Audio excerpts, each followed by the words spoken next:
Hello, everyone. Welcome to Auntie Derek's Daytime Tea, where we discuss the latest celebrity tea in the news. And we do it live every weekday starting at 12:30 p.m. Eastern Standard Time at auntiederek.com. I'm your host, Auntie Derek, and today is Tuesday, August 18th. So with me on the mic, I have my fabulous co-host. We have my gorgeous Moon. Hello, gorgeous. Hey, good morning. Good morning. And also shout out to the listeners holding it down in the chat as well. And I've already apologized yesterday, but apologies for yesterday's technical difficulties. I had a technical difficulty in the middle of the show that prevented me from doing the rest of the recording. But if you still want to hear something, I did a little something for those who are listening on other platforms. So there's still something there from Monday, August 17th, just not as good as it would be, with my co-host. But I think we got us some good old tea to sip, so let's go ahead and jump right in. Tea time. Yes, I was about to say dump right in, honey.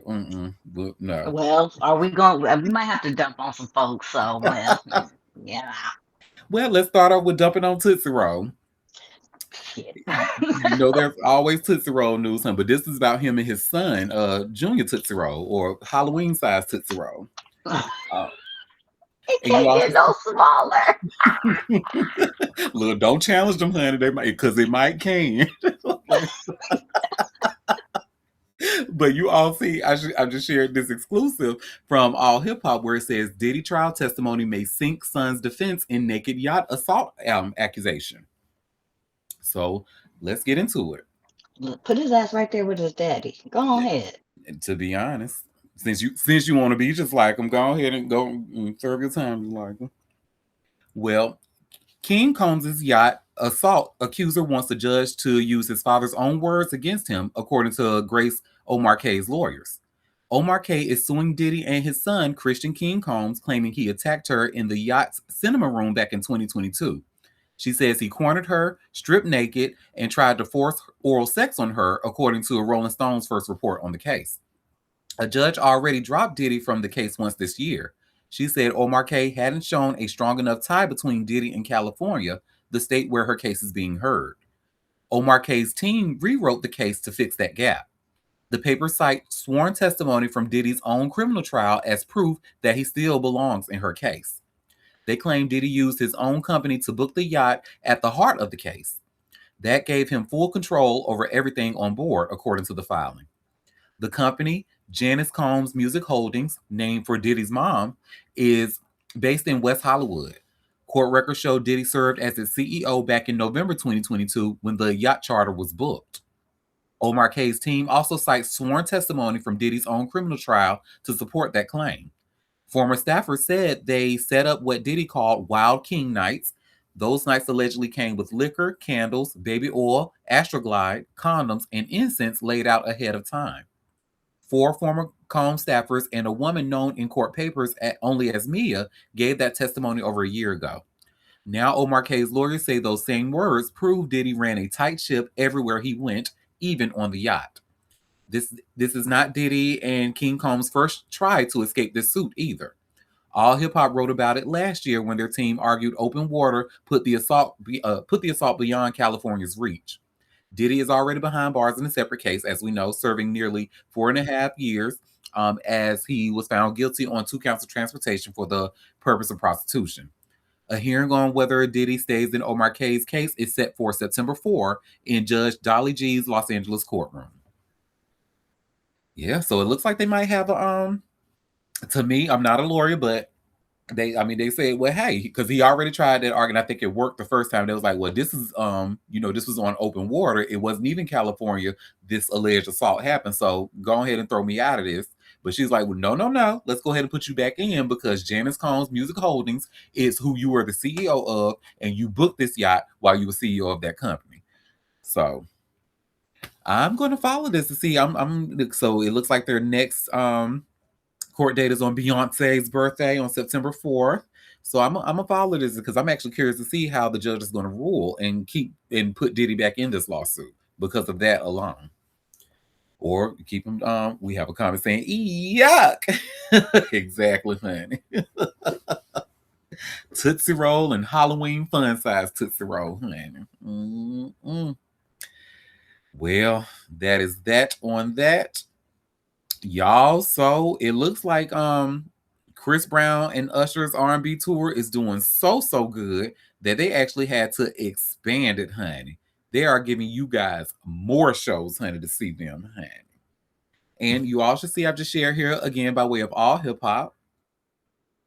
And this tells us Chris Brown Usher expand R&B tour after $100 million box office success. Well, Chris Brown and Usher just locked in 8 more stadium dates for the R&B tour, pushing the total to 59 shows across North America after the co-headlining run absolutely dominated the summer. The newly announced stop includes first-time visits to Baltimore, Cincinnati, Columbia, and Indianapolis, plus extra performances in cities where demand went through the roof, like Atlanta getting a fifth show, Los Angeles adding a fourth, and both East Rutherford and Miami getting third dates. Since the sold out Denver kickoff at Empower Field at My High back in June, this tour became one of the biggest live events of the season, bringing together two generational R&B icons for a nearly 3-hour stadium production that nobody expected to hit this hard. The format's different too. Instead of the traditional back to back headline setup, Chris Brown and Usher trade off across 9 cinematic acts, keeping the energy moving and the crowd locked in throughout the night. The show flows seamlessly between their separate catalogs, hitting classes like You Remind Me, With You, and Yeah, then bringing it together for joint performances, including New Flame. Throughout the night, both artists pay tribute to R&B legends who paved the way, with special moments honoring Prince, Michael Jackson, and Marvin Gaye woven into the production. The numbers tell the story. More than $101 million in box office grosses across just the first 8 shows, over 566,000 tickets sold across the first 13 concerts, with every single one sold out. Detroit's Ford Field set a new venue record, becoming the first concert tour in nearly 25 years to play 3 consecutive nights there. Northwest Stadium in Washington, D.C. drew over 122,000 fans across 3 nights, setting a new attendance record and marking the first ever 3 night concert run in that stadium's history, plus landing in the top 5 highest grossing shows in the venue's 29-year history. The production features Mario, mm, Eric Bellinger, and Tank as live backing vocals who also step into the spotlight to perform their own biggest hits. Surprise guests throughout the run have included 50 Cent, mm, Mary J. Blige, Fat Joe, Jadakiss, Ashanti, Method Man, and Future, keeping each night unpredictable and fresh. The remaining dates hit markets that were already hungry for more, and pre-sales start soon for the newly announced stops. Y'all really love y'all abusers, huh? I was already gonna say that. You know they love a good abuser, especially Chris Brown. Look, Chris been doing the numbers. Them girls show up and show out. Say, hit me, Chris, please. It's okay. I like to be choked. Losing they losing their relationships and all kind of shit. Mm. And Usher's an apologist. Oh, golly. And Mario is a colorist. Oh, Mario was so disappointing. I had such high hopes because that man can sing. And I just knew he was going to be good. Man, He's a colorist and an apologist too, honey. Remember he wrote that letter on behalf of yes, Tory yes. Lanez's character. Double whammy. Oh, so, and his Mhm. voice is so good. I was rooting for you. No, and I was kind of hoping for him to do a Broadway thing too. Like I was rooting for Mario hard, honey, because I know his story. He really went through like his mom, with her struggles. Like really, Mhm. he went through it growing up. So I was really rooting for him. And he Mhm. remember he was in that production of Rent. He pretty much played Tay Diggs, the character that Tay Diggs made famous in there. And I thought he was gonna do his thing on Broadway and stuff.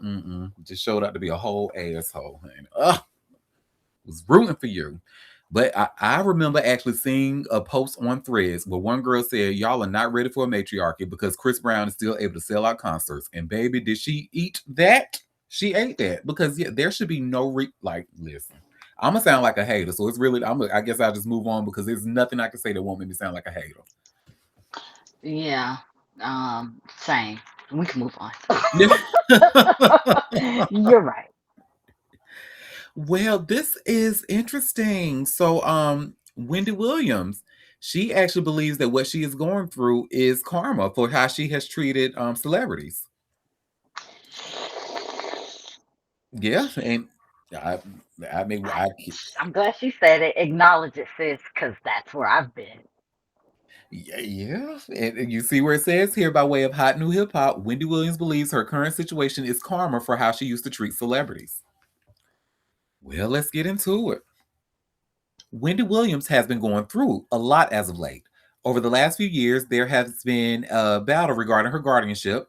Furthermore, there has been a back and forth concerning her mental acuity and whether or not she is truly suffering from dementia.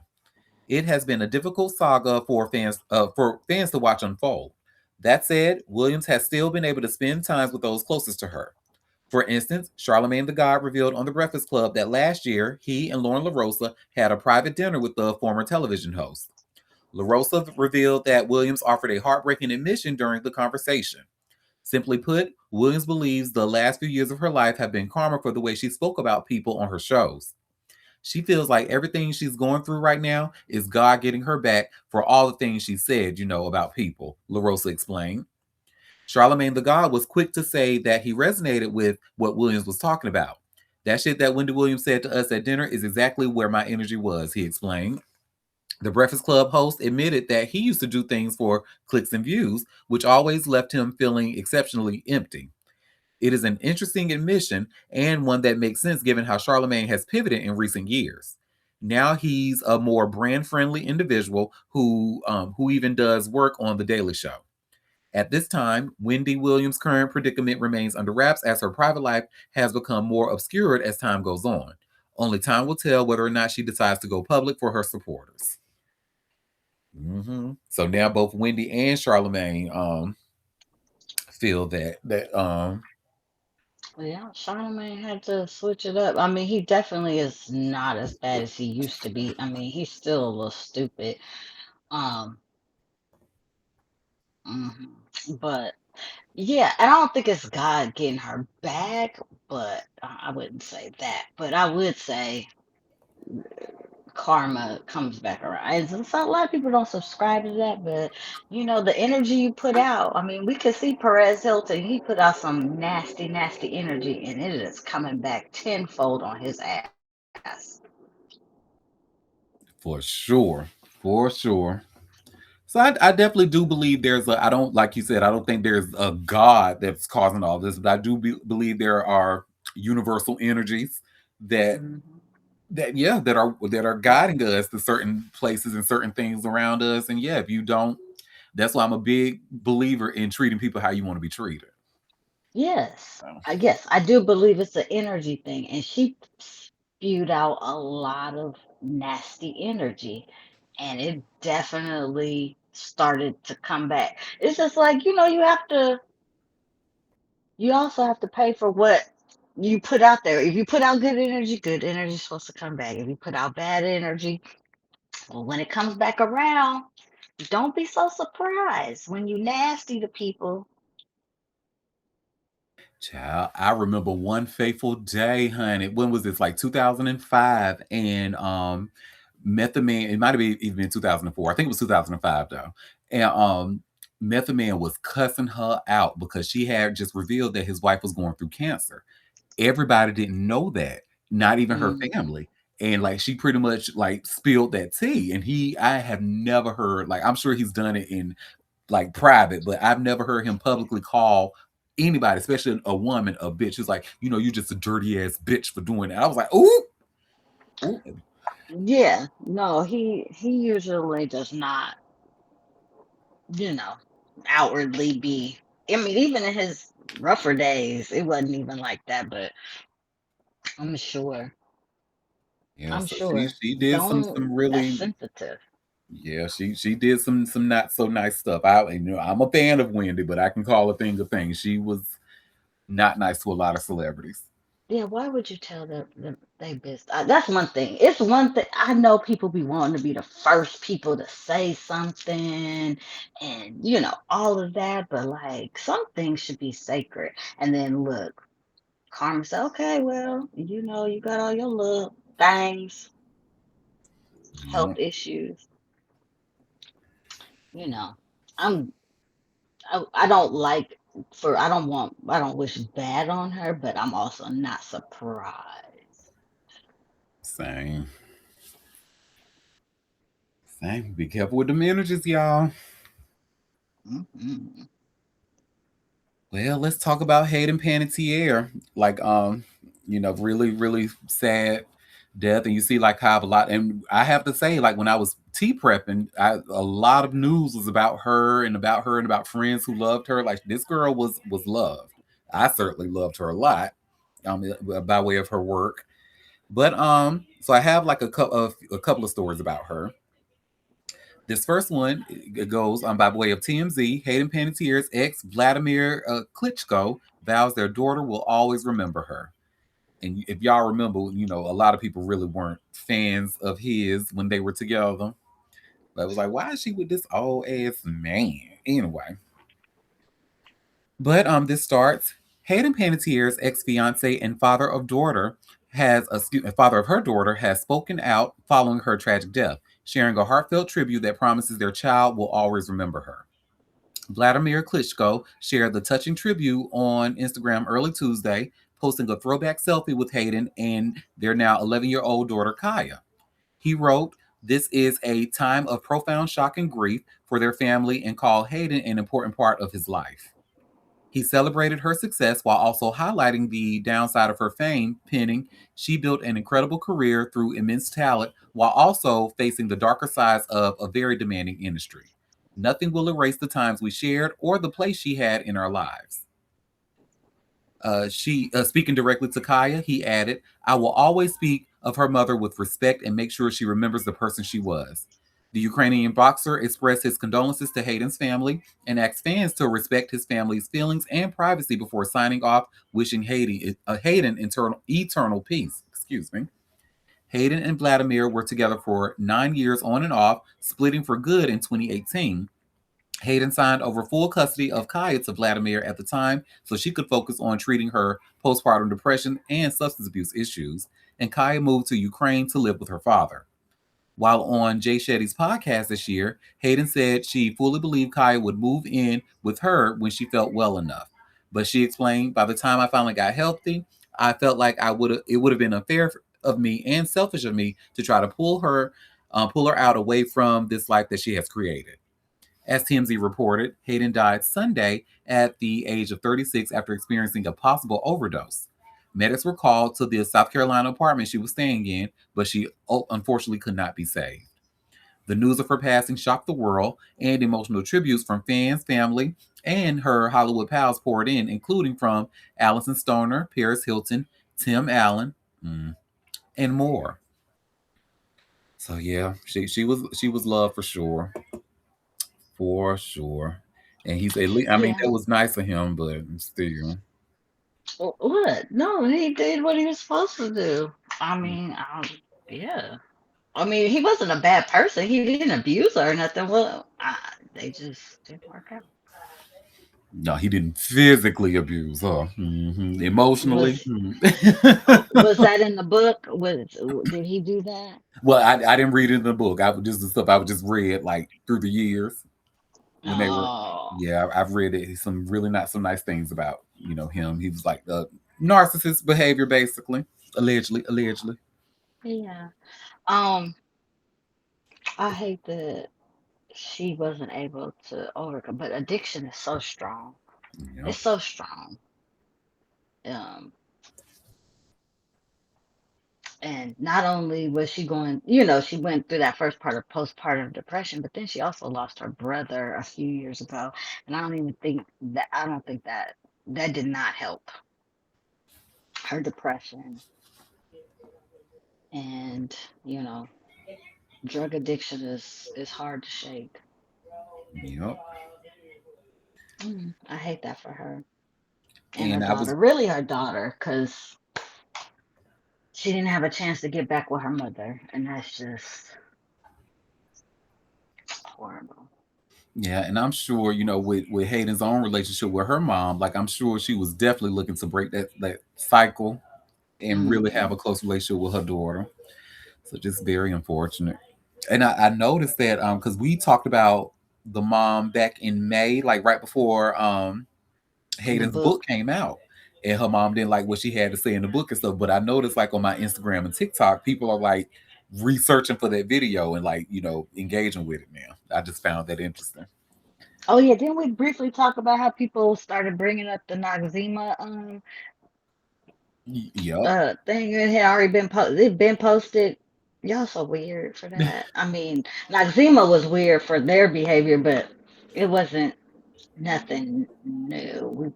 Yeah, and they should still be. They should get all the smoke still because how do you market to women and then And don't essentially fire one for going through postpartum depression. Like, and talking about it? I need brands to stop being stupid. My God. Because I mean, the math is right there. Two plus two equals four. It's right there. That could have been an opportunity to expand and help women. Instead, you want to suppress it. Ooh, y'all. And I'm sure it was probably headed, this, the CEO is probably a man. I'm sure. mm-hmm. Lost opportunities. Y'all don't be smart. They do not. And be in these C-suite rooms making these like life changing decisions, honey. Don't know what the hell they be talking about. Like it's It don't. Like, it's right there. It's two plus two. Like, oh, we can make this a moment. And if you want to capitalize on it, since y'all always want to give money, it could have been a campaign. It could have been something to capitalize and bring in more women. But y'all don't think. Y'all don't be using y'all brains. But y'all supposed to be the smartest ones as CEO. I don't know about that. I don't be knowing about that. Y'all ain't that bright. hmm and look, I think with recent years have made that very clear, honey. Look at all the decisions that have been made post pandemic, and girl, um, Women spend most money. Black women spend more money. Y'all, the decisions y'all make, y'all be fucking up. Y'all supposed to be making the money, and y'all be fucking up the money. It don't be making sense. And then they pay y'all the big bucks, and I don't get that. To be stupid, ugh. Let me stop talking because that done pissed me off. Ugh. well, and I do remember reading so because before the recording, we were me and Slayanka were actually talking about her on again, off again boyfriend that she was with now, not the ex Vladimir we were just talking about, but the other one, Brian. And he was just kind of doing some interviews and some stuff, but we've learned. I read that he was with her. There was a story on TMZ that mentioned that he was with her at the time of her passing, and he also did something that I find to be really weird. He deleted his Instagram, and you all should see. I've just shared here by way of TMZ. Hayden Panettiere's boyfriend, Brian Hinkerson's Instagram disappears after her death. And I won't read this entire article because it just has some repeat language from what we just read, but I will read this. This starts Hayden Panettiere's boyfriend, Brian Hinkerson, completely vanished from Instagram in the wake of her death, and it's unclear who pulled the plug. Brian's profile was still active when Hayden's death was first reported Sunday, but it has since disappeared. Anyone trying to visit the account is now met with an error message. It's unclear whether Brian scrubbed or deleted the account himself or if Instagram removed it. And Brian's IG account previously boasted 2.8K followers. So, so yeah, I would imagine I would delete if something like this happened. I would delete my Instagram. I mean, cause y'all crazy out here. Y'all crazy. And I'm sure somebody said you probably should delete your social media yeah, because it's gonna be crazy. it's gonna be crazy, especially when there are whispers that he possibly. Because initially, when the story first and the information that the TMZ had at first, because they did know that they called or what, but once like the cardiac arrest got into the conversation, I was like, okay, so it might have not been abuse or whatever. But people were saying initially saying that he possibly had something to do with her death, and I'm like, well, we didn't have anything. Besides provide opiates, I Yep, mean, she was gonna do that anyway. yep.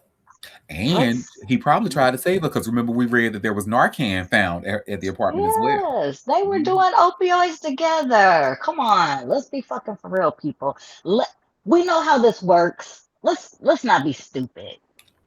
Yeah. They was all doing drugs together in that apartment. They were all doing opioids together. Why did they have Narcan? But hurt some even sometimes your heart just give out. Say, no, we can't do this no more, fam. And that's just how it be. Sometimes you can be saved and sometimes you can't. I don't know why y'all up there trying to make it a blame. Find something else to do. Yeah. Y'all minimum wage detectives. Honey, well, you know who's not minimum wage and ain't never been, honey? Miss Hayden. How we know this, honey? So Radar Online is actually reporting that she is leaving behind a $15 million fortune. Hmm. Child, and you all see where I just shared this Radar Online exclusive. Hayden Panettiere's will shows she left fortune of up to $15 million. Girl. Well, Hayden Panettiere has left behind a fortune estimated at up to $15 million after building an extraordinary Hollywood career that began when she was an infant, Radar Online can reveal. The Heroes and Nashville actress died on Monday, August 7th. Well, the other report said Sunday, but they have August 17th here, and she was aged 36. Her representatives confirmed to ABC News, with circumstances surrounding her death unknown. Panettiere spent almost her entire life in show business, progressing from commercials and soap operas to major television and movie roles, endorsements, and property investments. Details of her will and the value of her estate at death have not been officially disclosed, but Radar can reveal she left behind a fortune of around $15 million. Her father, Skip Panettiere, said about the actress's passing, "It is with profound sadness that we share the tragic passing of our beloved Hayden. She was an incredible light and a force of nature who brought immeasurable love and joy to all who knew her, and to the millions who watched her on screen."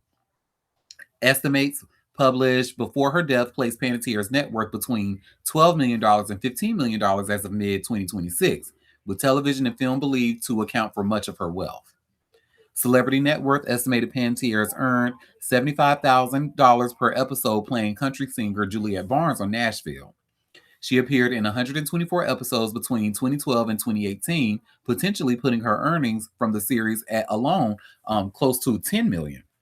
Her estimated earnings included $2 million from Heroes, $9.3 million from Nashville, and $1 million from Scream 4, according to their sources. Born in Palisades, New York on August 21st, 1989, Panettiere began appearing in commercials as an infant before moving into soap operas, including One Life to Live and Guiding Light.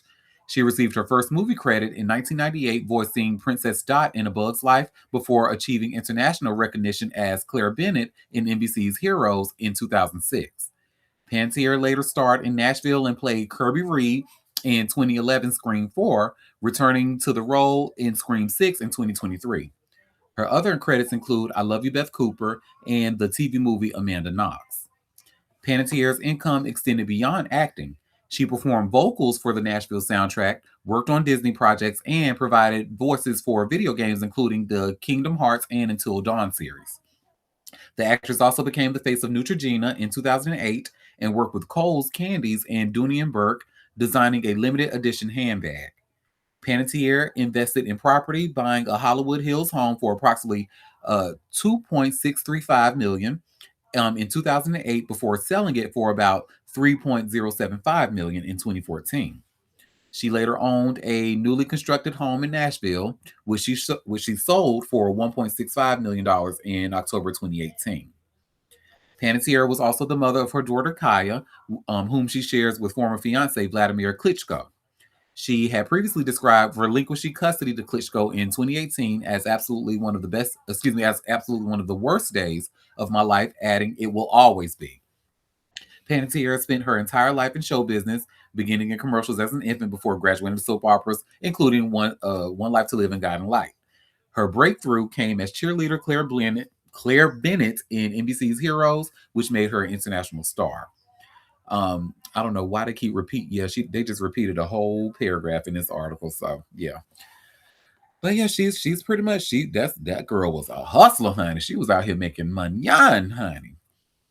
And yeah, I actually really loved her in the Scream franchise, and I got really excited when I saw her come back and Scream. So I was like, "Oh my God, Kirby! Oh my God!" Because when I tell y'all, Scream 5 was horrible, horrible, honey, in my opinion. So, but that's that on that, honey. Well, a lot of money, but I just hate that it's in her will. She's not here to spend it. I hate that it's in the will. Well, that is that on that. Let's talk about Jordan Woods and Carl Anthony Towns. I kind of touched on it yesterday when I mentioned that ESPN article that mentioned it, and we learned that a lot of his sports ball co-workers were there celebrating with him. But now let's talk about what they were wearing, honey. And you all should see I've just shared here by way of people. Jordan Woods and Carl Anthony Towns married in star-studded wedding in Malibu. So I'm just gonna like really share my screen so that way we can see them and what they look such a beautiful couple. This article only really has like 2 photos, but this is the one. This is the other. Look at her baby feet off the ground, honey. She's like, I's married now. I's married now. Good for her. And this one here,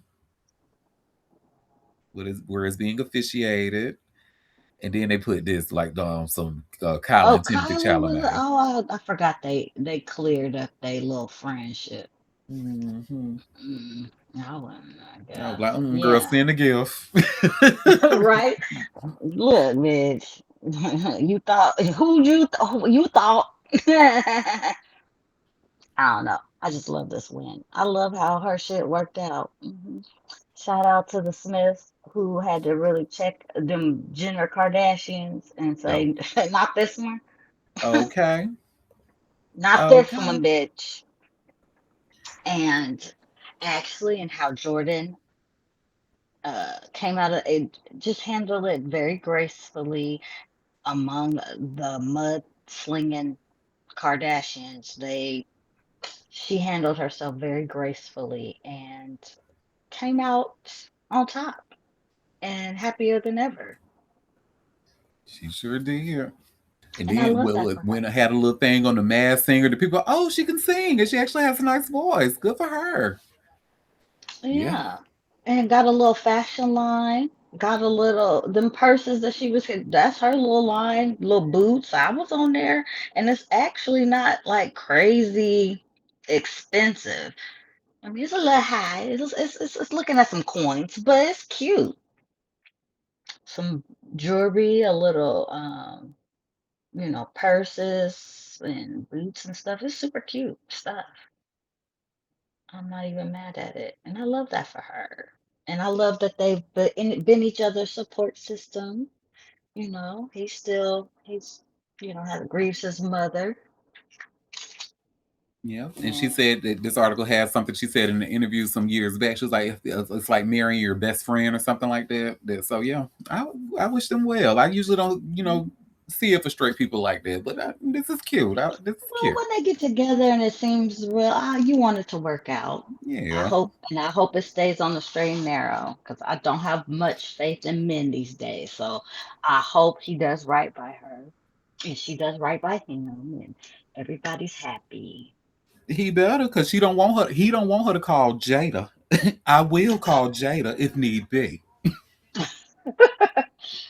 I hope he does right. You know, show that his mama raised a good young man, and so far so good, and I love that. And you know what? He has a nice, good old fashioned name, Carl. I like the name Carl. It just screams, husband and provider. I don't know. Maybe I'm wrong, but it just to Okay, me, Carl Winslow. you're Okay, right. Carl Winslow. That's what I was thinking of. Yes, honey. Well, again, congrats to the happy couple. Oh, they probably, honey, he is probably like balls deep up in it right now at this moment, honey, on their honeymoon. Good for them. Okay, enjoy. Work. No rush to Well, have no kids, y'all. Just enjoy. And quiet as kept, she probably pregnant already, girl. Shut up. Don't say that. Don't say that. You know that's usually how it works. Mm. Mm. Bro, enjoy. Well, so that's that on that. And the next story I have, so Paris Jackson was Boo. well, she was actually talking about, she was on a podcast with Jay Fed, and she was talking about how she had an incident where she did try to commit suicide. And after that, she had something called electroconclusive therapy. I've never heard of this. I didn't even know such a thing existed. But I have this article here from TMZ, and you all should see where it says here, Paris Jackson says she underwent electroconclusive therapy after suicide attempt. So let's just see. This video is about a minute and 10 seconds long. Let's see what she has to say about this. Let me share my screen.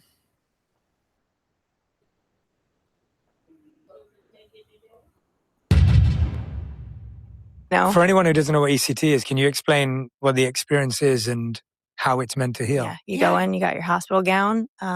They knock you out, strap you down, put a bite guard in your mouth, electrocute you. It helps with the neuroplasticity in your brain. Is it painful?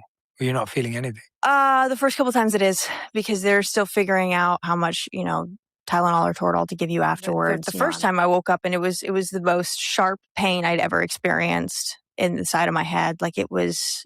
And what is that pain? What do they tell you that is? Well, I mean, it's soreness from getting electrocuted. I mean, that sounds so scary. Yeah, it was. And the side effects are gnarly. I mean, I definitely had days completely not in my head at all. I'd have, friends visit me, and I don't remember even seeing them. I don't remember them coming by. I have evidence that a friend came by because she brought me a bag of vapes. This was before I quit vaping. But I don't remember her being here at all. I don't remember the conversations we had. Amnesia was one of the primary side effects of that. Wow. Wow. I mean, she's blossoming into the white woman that she is. Wow. And I'm like, this sounds something like conversion therapy almost, like, what they try to use on kids that they suspect. Yeah, see, I'm the shocking of the brains, and I don't know. She is the white woman. She is. She is the white woman Zoe Kravitz wants to be. Let me. Oh, allegedly. Zoe wants to be a white man. Remember that. No, clear that up. Zoe wants to be a white man. Touche. Yes, she does, honey. She said, "This puss is getting in my way. I need to be a white man." But I digress. Well, speaking of white men and white women, honey, I won't spend too much on this next story, but Lena the Plug and Adam 22. Oh, Lord. So remember, and the only reason I'm because this is kind of an update from something that we talked about. Because remember, we initially reported that she filed for divorce. Then we learned that, well, wait a minute, it's not. She didn't file for divorce, but then she said, well, wait a minute, she did, because we learned that there was someone in there like filing court papers on her behalf, pretending to be her. Well, you should see I have to share here by way of TMZ.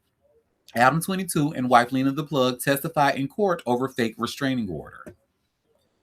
Well, Adam 22 and his wife Lena the Plug showed up to court to fight the fake restraining order filed against him, TMZ has learned. The hearing was held on Thursday, during which Adam 22 and Lena spoke via Zoom. Per the minute order, Lena told the judge that she did not file the restraining order despite it being taken out in her name. She asked the court to dismiss the temporary restraining order, which prohibited Adam 22 from coming near his wife. The judge signed off on the request and dissolved the temporary order. As TMZ first reported, Lena believes a man is being catfished by a person pretending to be her. She says the man believes she is in danger due to Adam 22, but Lena says this is not true. The mystery man filed a fake divorce on behalf of Lena, which Lena and Adam 22 said that they are working to have dismissed. This is just as weird as them cuck stories that they be cuck videos they be filming. It do sound like a stalker. It do sound like some white people stalker shit. I mean, what a great way to disrupt somebody's life. You call yourself trying to save them. Hmm. Oh, This is weird.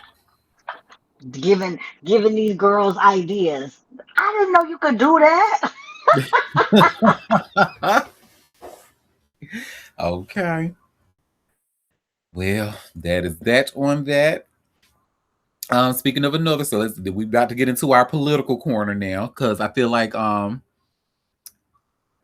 not just yet, because I still have more stuff before we really get into our political corner. But we do have a political figure to talk about now, Andrew Gillum, that we've been talking about. Yikes. Yeah. And I mean, this is a pretty good for him. He's going to rehab, basically. And you should see where it says here by way of TMZ, Andrew Gillum leaves jail for rehab after alleged positive meth test. So Andrew Gillum is swapping jail for rehab, but the court will still be keeping close tabs on him. According to new legal documents obtained by TMZ, a judge ordered the former Florida gubernatorial candidate released from the Baldwin County Jail Friday so he could enter the Cumberland Heights Treatment Center in Nashville. Gillum must wear a GPS ankle monitor during his release and remain at the facility for at least 30 days, or however long it takes him to complete a drug and alcohol treatment program. The order says Gillum won't be allowed passes during intensive impairment treatment. The judge says if he leaves without permission, he'll be considered an escapee and immediately arrested. As TMZ reported, Gillum was taken back into custody earlier this month after prosecutors said he missed a random drug test and then tested positive for meth at a court appearance. His legal troubles began in July when Alabama cops said they pulled him over for driving erratically and found 3 grams of meth, 8 pre rolled joints, cut straws, pipes, and a bong. Gillum is charged with felony meth possession and 2 misdemeanors. The order says if Gillum leaves the treatment center for any reason, even after successfully completing inpatient treatment, the judge must immediately be notified, and Gillum shall be returned to jail. Baby, they're not playing with him. They said, let me find out you left." How But long is he supposed to be in jail? So after he completes it, he still has to go back to jail? that's what I'm getting from this. Mm, damn. Do he got time? Like, or he has to wait until court? What's that about? Don't give me the line. I just know that based on this article, they say he has to remain at the facility for at least 30 days, maybe more, depending on how long he completes that program. And yep, immediately after that, the judge must be notified and he must be returned to jail. Damn. Mm-mm. Andrew, come on. You done fucked up. Child, you done fucked your whole little life up, child. And honey, unfortunately, honey, when it comes to that meth addiction, and he's 30 days is they ain't even a scratch on the surface, honey. So I mean, what he was going, he was about to have him a good ass time with that stuff that they found in that car, and Hmm. this is a long time. It takes a long time to get to that point to where you need that much for one. Well, I don't know if he was going to be using it for one night, but I imagine he was. That was probably for 1 to 2 nights, maybe. But Maybe. And yeah. Yeah, you crossed over into the substance abuse, and yeah, you're gonna need longer. I hope he stays in there longer than 30 days, because I hope he really can kick this habit before it gets worse, and because I don't want to see him down bad. same here, honey. Same here. And say, look, leave them white men alone. Shit, leave them alone. You clearly every time you be fucking around with one, you end up getting caught or get into some shit. Leave them white men alone. The white men and that Tina, leave it alone. Anyway, well, hun, let's talk about Lil Durk, hun.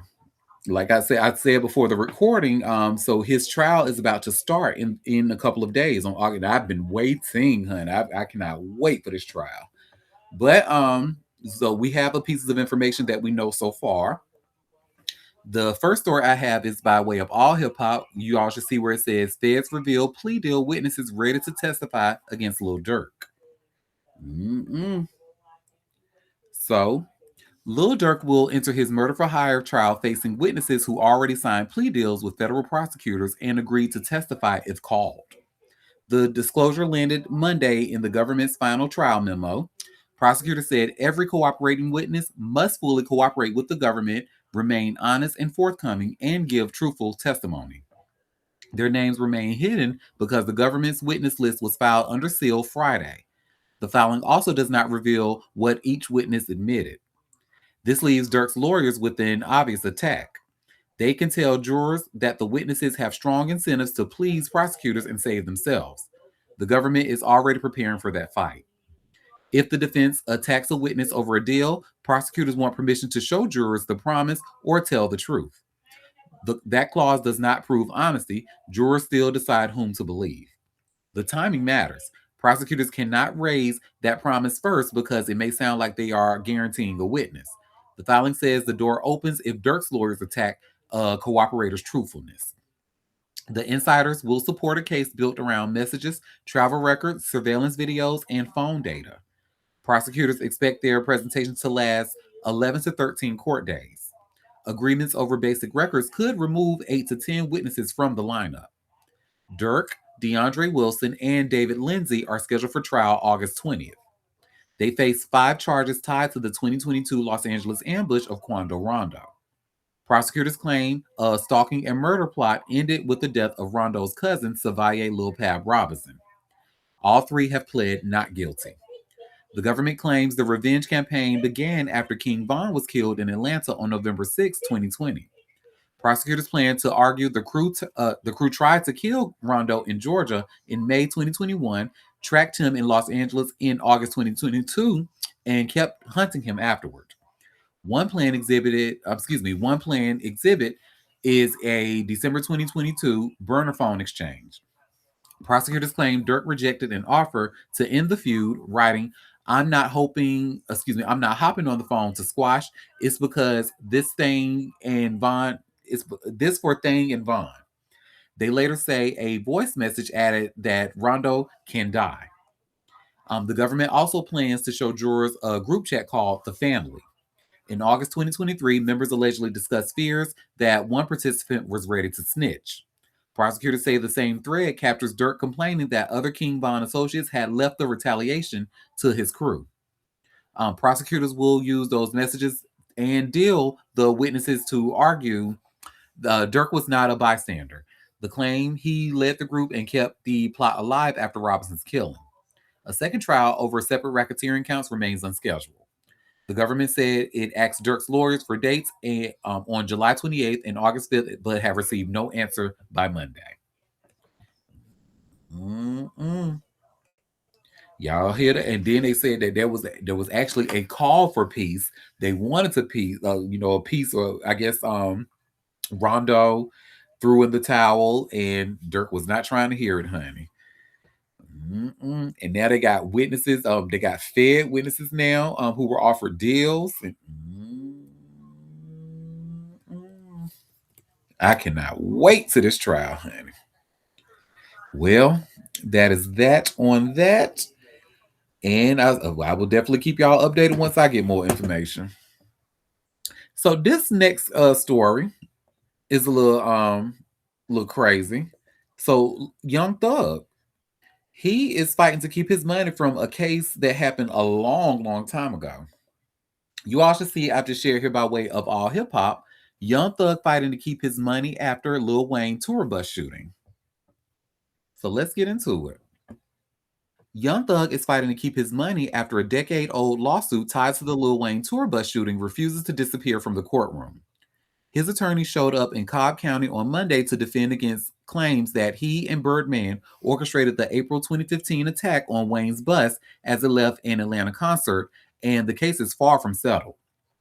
The lawsuit comes from Alvin Lewis, the tour bus driver who was behind the wheel when bullets tore through the vehicle, and he's seeking damages for emotional distress, even though nobody got hurt that night. The core issue is whether Young Thug and Birdman paid Pee Wee Roscoe to carry out the shooting. Lewis's legal team argues they did, pointing to jail phone calls between Young Thug and Pee Wee Roscoe that allegedly show him trying to gain street credibility after being rewarded for staying quiet. Young Thug's defense counters that a $25,000 payment for Pee Wee Roscoe's legal fees was simply helping out a childhood friend, nothing more. The tension between the artists before the shooting matters to Lewis's case. About 5 days before the shooting, Young Thug posted an Instagram recording with taunts and threats directed at Wayne.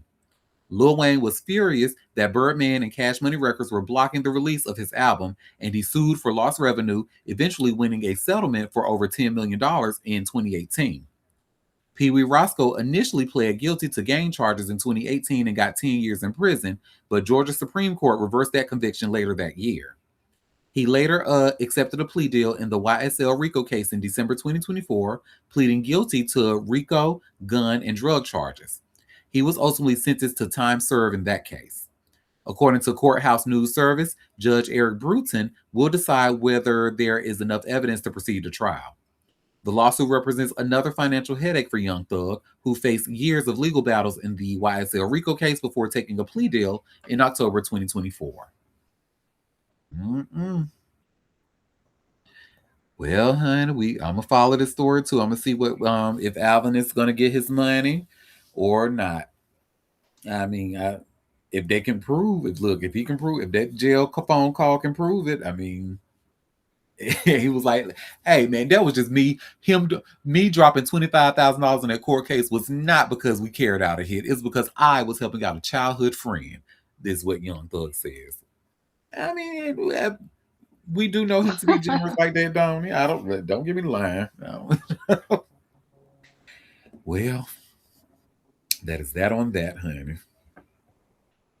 And in some news, I'm sure we all don't care about. NBA young boy. So that girl that we talked about, that because I remember we had just talked about, either we talked about them getting married or we talked about her just having a fresh baby, his 13th baby at that. But baby looked like it might be trouble in paradise, honey. He is begging for Jasmine to come home. And you all should see where it says here by way of hot new hip hop, NBA YoungBoy hints at trouble with Jasmine Michelle. Girl. Well, something appears to be unsettled inside NBA YoungBoy's family, and the rapper is making at least part of it public. In a series of posts shared Monday, he wrote about feeling as though he had lost the family that made him feel complete, before apparently asking his wife Jasmine Michelle to return home. Honestly, I feel like I lost the only thing complete my family, but it's cool. 5, I love you. You need to come home because that ain't it, young boy wrote. He followed with, I'll mind my business though, like a gangster's supposed to. He did not explain what happened between them or clarify who 5 referred to. The posts were enough to raise questions about the state of his marriage, particularly after he followed them with a family photo featuring Jasmine and 2 of their children. I forgot I was famous, he wrote over the other image. Another message followed in which he reflected on the amount of love he believes he has given despite feeling betrayed. And this just goes on. It tells us young boy and Jasmine married in Utah in January 2023 and welcomed their 3rd child together this February. There has been no public confirmation that from Jasmine that the 2 have separated, nor has either of them said she left with their children. Any suggestion about where she or the kids are currently staying would be speculation. And I'll just end it there. But what is she, the 5th baby mama in the lineup? Is that where that came from? I guess. Okay. Probably, girl. That's because that's the only thing that would make sense to me, unless it's something gang related. I don't know. But yeah, this is honestly, I feel like I lost the only thing complete my family, but it's cool. 5, I love you. You need to come home because that ain't it. Yeah, she the 5th baby mama. Yeah, okay, yeah, girl, you clocked that, honey. I would have never gotten it. I'm like 5. Oh, 1, 2, 3, 4, 5. You raggedy nigga. My name is Jaslyn, not 5. You nigga. I'm offended for her. That is horrible. Yeah, NBA young boy. Never broke again, young boy. Let me call you by your full name. Never broke again, young boy. Why would you do not do that to your child's mothers? That is so disrespectful. Are you kidding me? And does he call his children by the name too? Like, hey, bring your ass here. Why you get this on your report card? Like, what is going on, girl? Now, do Well, we think he's really looking at a report card? you know what? Too shy. Too shy. No, let me not drag him like that. I don't know why he in Utah. Sweet Jesus. I just don't be getting it. Well, remember, we learned one of the reasons he was in the Utah for scam, and honey ran that whole call center and the pharmacy, girl, whatever he was doing out there. He was making bank out there with some pills and something, girl, whatever. But five, I'm still stuck on five because I'm still here thinking it was like some game related shit or something. Like, what, nigga? I'm That's gay. what popped in my head. Is she baby number 5? Baby mama number 5? I am gay, Tammy. Sometimes I can translate ghetto. You would think I thank you because mine is broken. I might need to have mine looked at, honey. Let me go. Oh, Jesus. The ghettos, honey. The ghettos. Well, honey. Well, speaking of a ghetto translation, I need some help translating this next story that we about to talk about. Because in the same NBA family, the Never Broke Again family, remember we discussed briefly about NBA Ben 10 being shot and paralyzed, at a restaurant in Houston, and we learned that All Star Jr. was the one that had something to do with it. Well, in a surprising turn of events, NBA Ben 10 is pretty much saying he's not advocating for All Star Jr. to go to jail. You all should see where it says here by way of Hot New Hip Hop. NBA Ben 10 advocates for All Star JR following alleged shooting that left him paralyzed. Yes, that shooting left him paralyzed. And he still say, look, he took care of business, did what he got to do. Matter of fact, y'all can see it for yourself because there's a clip in here. And let me go ahead and share my screen and we can watch this clip together, child. I was like, oh, that's interesting. Well, I feel like in my ghetto translation, we gonna handle that on the outside. I feel like that's when they say that.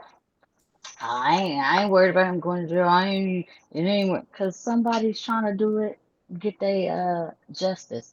I could be wrong. I'm just saying. That's No, what I I don't think you felt are because about. that makes sense. Oh, okay. Okay, girl. Thank you again, girl. Well, let's see what NBA Ben 10 has to say. If they got a judge, congratulations. I never been one of them niggas who wanted in jail. Come on, man. The f on the in jail for? I listen, the ain't doing wrong. Well, he ain't doing wrong. I ain't gonna expose his hand because he did the whole thing was wrong. But hey, in y'all point of view, my point of view, if I ain't know the truth behind it, he ain't doing wrong to take care of his business. Yeah. So for those of you that were able to make that out, he said, yeah, Oh, whatever Jesus. advocating him to go to jail for, he ain't do nothing wrong. Well, what I know, he ain't do nothing wrong. He just took care of business. Paralyzing you was business. Like, but that's why I'm like, We boom, you gonna might be take right, care of girl. business. We gonna get it. We gonna make sure he can't use his legs and anything else, honey. Allegedly. I don't know, but you said that about NBA YoungBoy the other day, and I could understand him just fine. He was clear. That guy, what was that? What was that? I could not make out nothing that man said. Huh? I guess I guess we were only able to make out the important part is that we'll take he was just handling business, so he said enough. Because now I think I'm on the long line with you, girl. I think we gonna handle this. We don't need them to handle. We'll handle it here. Well, that is that on that, y'all. I have to say, Kayla Reed, Ryan Lochte's ex-wife, she's probably become one of my favorite people now after reading about her. Cause honey, she done went to people and did an exclusive interview, bitch. I am gagged, honey. And when I tell you she threw so much shade, she threw shade, honey. Let me share my screen, and you all should see. The People article says, after messy Ryan Lochte divorce, Kayla Reed shares her financial reality and his $25,000 offer for their kids in this People exclusive. Let me just go straight to the clip, honey. Girl, I was gagged. I have primary custody. The kids will be residing with me most of the time. And he is going to be seeing them for 4 days a month. It's not co-parenting because co-parenting requires two people to parent with consideration and respect. So yeah, that's why I call it parallel parenting, because it's kind of like you do your thing, I do my thing. And, he's moved away full time now. So it's a lot easier and harder in a lot of ways too. I hate the term single mom. So I'm looking for a rebrand of the name single mom. We keep saying head parent in charge. Sounds better. But so being the head parent is really hard. It's a lot of work. It's a lot of pressure. It's daunting, but also challenging in a good way. Like I believe in myself and I'm like, there's nothing I can't do. It's okay. I'll figure it out. And so I've kind of had that mentality for the last few years. And I think kids need one emotionally present and mature parent that provides, care and stability. And that is my goal. I worry about that, and I do need to work on getting them therapy so that they never question their self-worth. And I pray that I can make their environment and our home never feel like it's missing something. But that's hard to do, you know?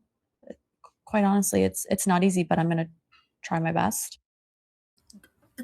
Did you? She shaded that man so hard. So we have some comments in the chat. Like she's branding. Yet, girl, everything's a brand these days. Yet one day a week, she says he gets to see the kids 4 times out of the month. Says, don't call me your ex-wife for branding. I want to be called your pioneering wife. She did kind of eat with that. She was like, look, I don't want to be a single mother. I'm the head parent in charge. But when she threw that, she said, no, we're not co-parents. We are parallel parenting. Look, she ate. She ate.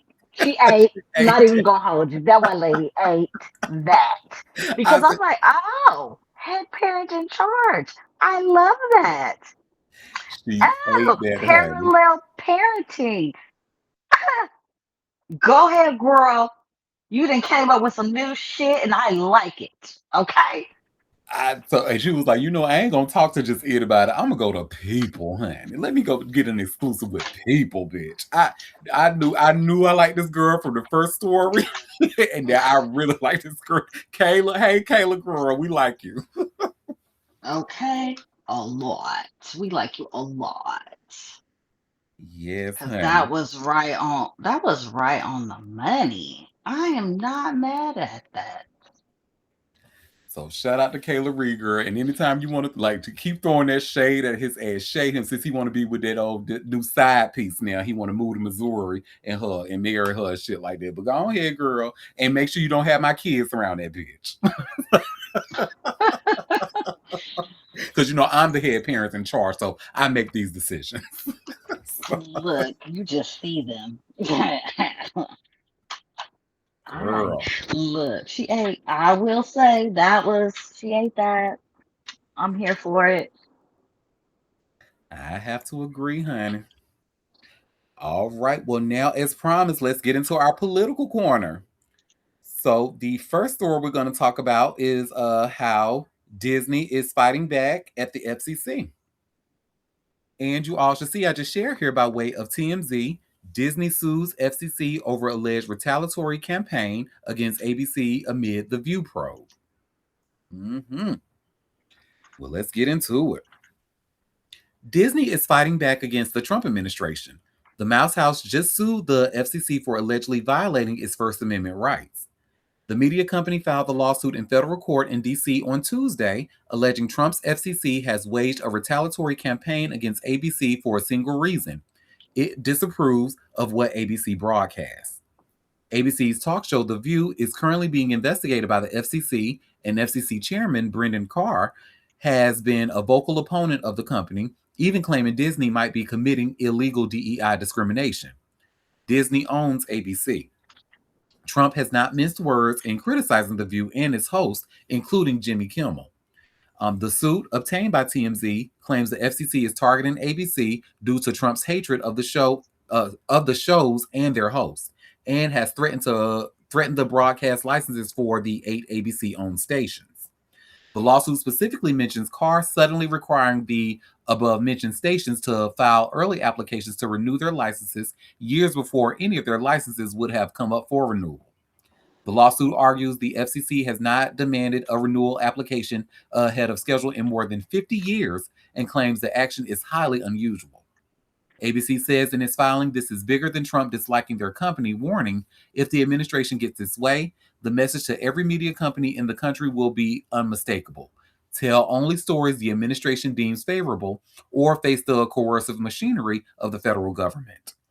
The company wants the judge to declare that the requirement to file early license renewal applications constitutes a retaliatory action in violation of its First Amendment rights, and Disney is seeking an injunction blocking the FCC from doing so. It's like, can you be any more obvious? Like, so if y'all haven't done a practice in almost 50 some odd years, right? And now all of a sudden you're trying to get these stations to renew your licenses and stuff before they even have to come up for renewal. It's like, sir. Well, we know what he does. He's mad. He don't want nobody criticizing because he's stupid. He don't want nobody pointing out how dumb he is. And he's trying to comfort people. No, none of this shit is normal. Let's just start there. None of this shit is normal. He's weaponizing the federal government against any and everybody that he can. And that's pretty standard practice for him now, is to weaponize the federal government. And thank God they got Michael Eisner's ass up out of there, because he is a total disappointment. So the new CEO said, "Oh no, bitch, it's a new person in town. We not finna do that. We not finna fold, because we're motherfucking Disney, bitch. We not fucking folding. Are you fucking crazy?" Damn right. We have a comment saying, speaking of ABC, Rosie O'Donnell on last night's Jimmy Kimmel as the ghost host was awesome. Guest host was awesome. Yeah, she was. I actually got to see that clip of the monologue she did. Ooh, can you show? I didn't see it. Mm-hmm. It's right on either ABC or Jimmy Kimmel, but I'll send it to you. But it was good. I want to say it had been about maybe 10 something minutes long. I'll watch it after the show. Yeah, it was good. And she, it was funny. She was talking about her move to Ireland, the people she met in Ireland and stuff like that. It was cute. But yes.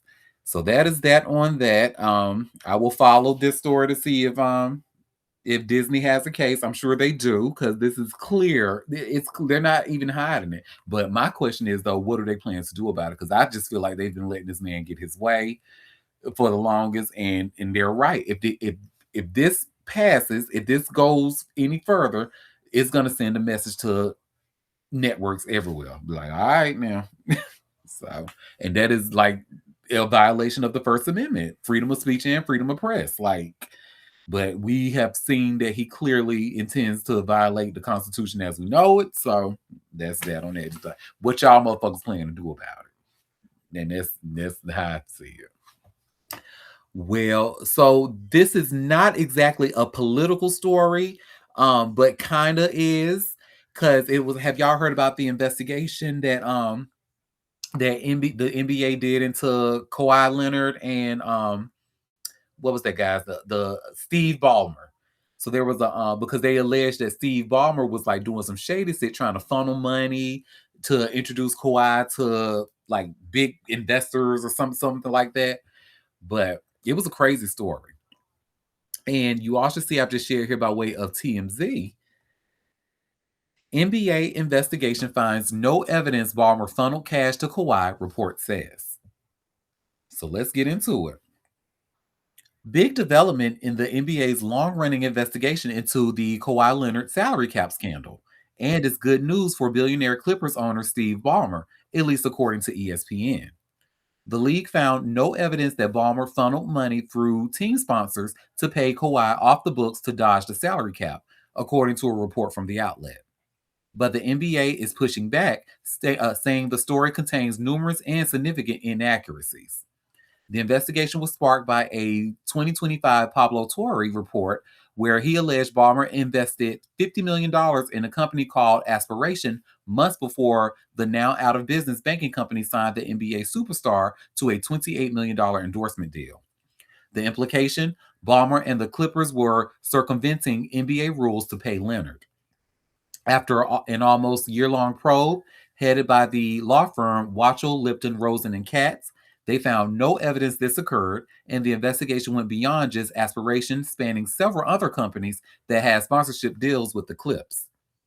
Despite the reported findings, it doesn't mean anyone's in the clear just yet. The league is still looking at whether the Clippers crossed any lines by introducing its star player to sponsors. On that front, the Clippers are also adamant they did nothing wrong, and they said as much in a statement released Monday morning, chalking the practice up as routine business. The Clippers introduced players, including Kawhi Leonard, to companies with which we have business relationships. Making introductions between players and team partners is both an ordinary practice by NBA teams and a common request of players and representatives. From there, Kawhi and his representatives handled their own negotiations. The Clipper did not negotiate or dictate the terms of Kawhi's endorsement or agreements or determine what he would be paid. The Clippers also reiterated they've done nothing wrong. After nearly a year of scrutiny, the central fact remains true and unchanged. The Clippers did not funnel money to Kawhi, arrange for others to compensate him on our behalf, or otherwise provide him with undisclosed compensation outside of his NBA contract. For now, the NBA says the investigation is still ongoing, and when there's news, the league will announce it. So they were pretty much saying how this N-word can get so much money. That's crazy.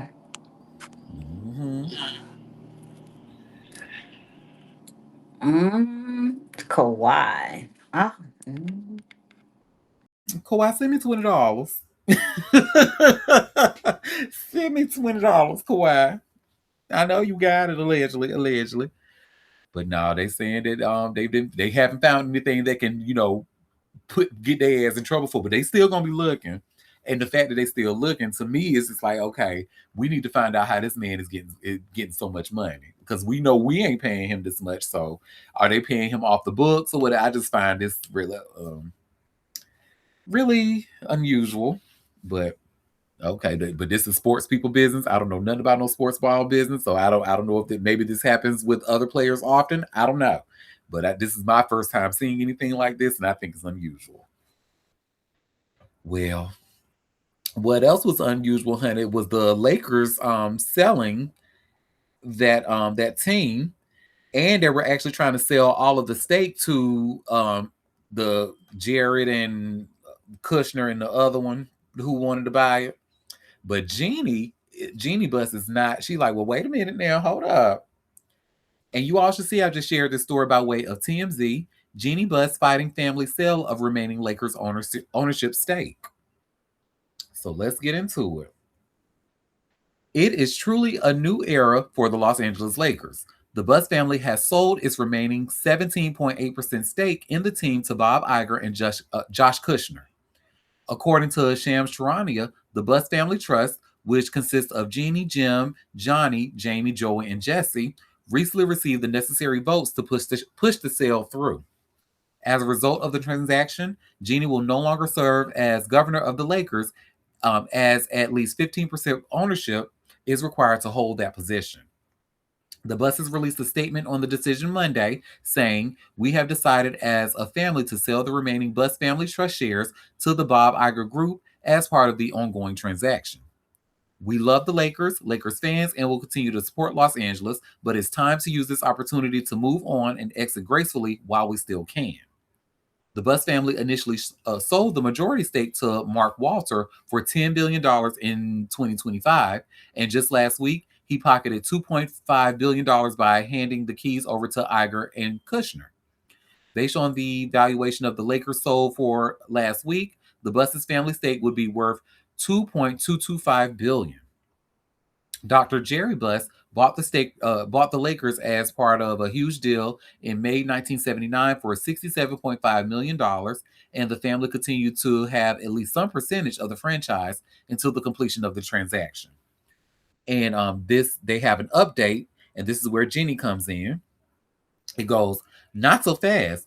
Jeannie Buss's attorney just fired back with a letter to her siblings' legal teams stating the sale cannot happen. In the letter, Adam Streisand cited a court order that states a sale can't be made without Jeannie's approval, making the vote that was reported on Monday void. It also stated Jeannie must remain the Lakers' owner for life.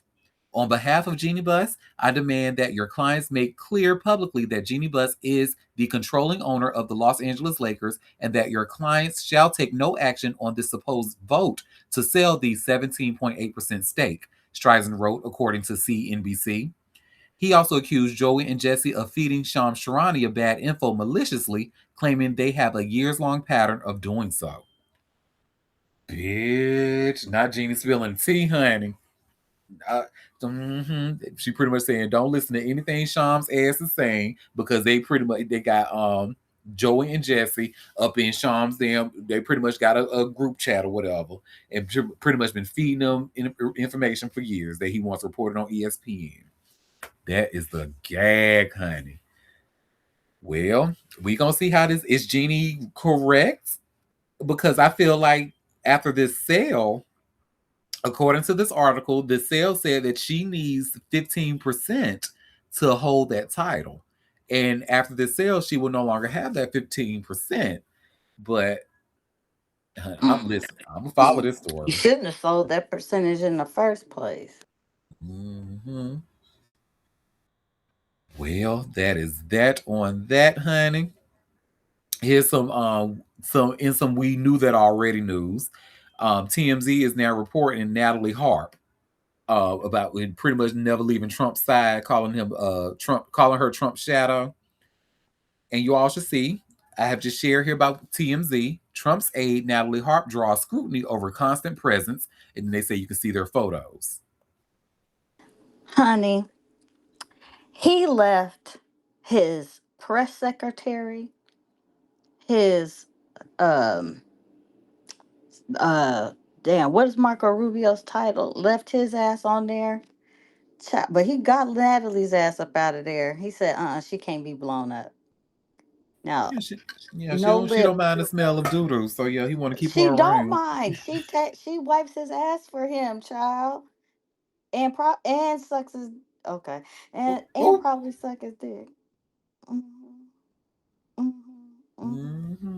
Because we have to say write him allegedly. love letters, child.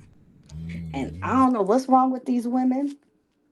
And liking Donald, child, girl, is you down bad? You down bad?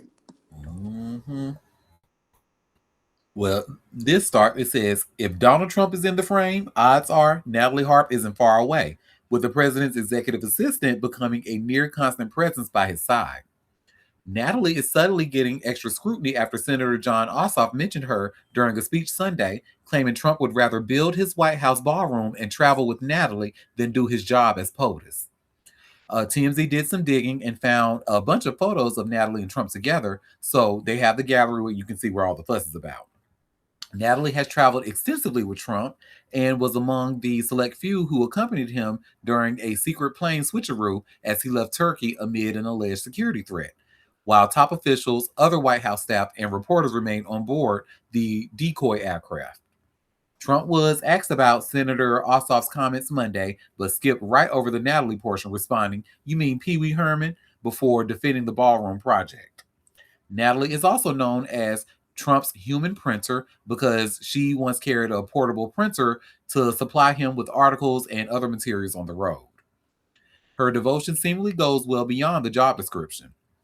The New York Times reported Natalie sent Trump several laudatory and deeply personal letters in 2023 that unnerved people around him. "You are all that matters to me," she reportedly wrote in one. Another read, "I want to bring you joy." Despite all the chatter surrounding their closeness, there is no evidence Trump and Natalie's relationship is anything beyond professional, but the photos are interesting. So let's see what photos they talking about. Honey, And I think you're what's the right, funny girl. looking girl? She probably mad that she didn't get that job. What's the funny looking white girl that looked like the little thing from the horror? Oh, The, Loomer. oh, yeah. That's where Laura. She was trying to be that girl. Mm-hmm.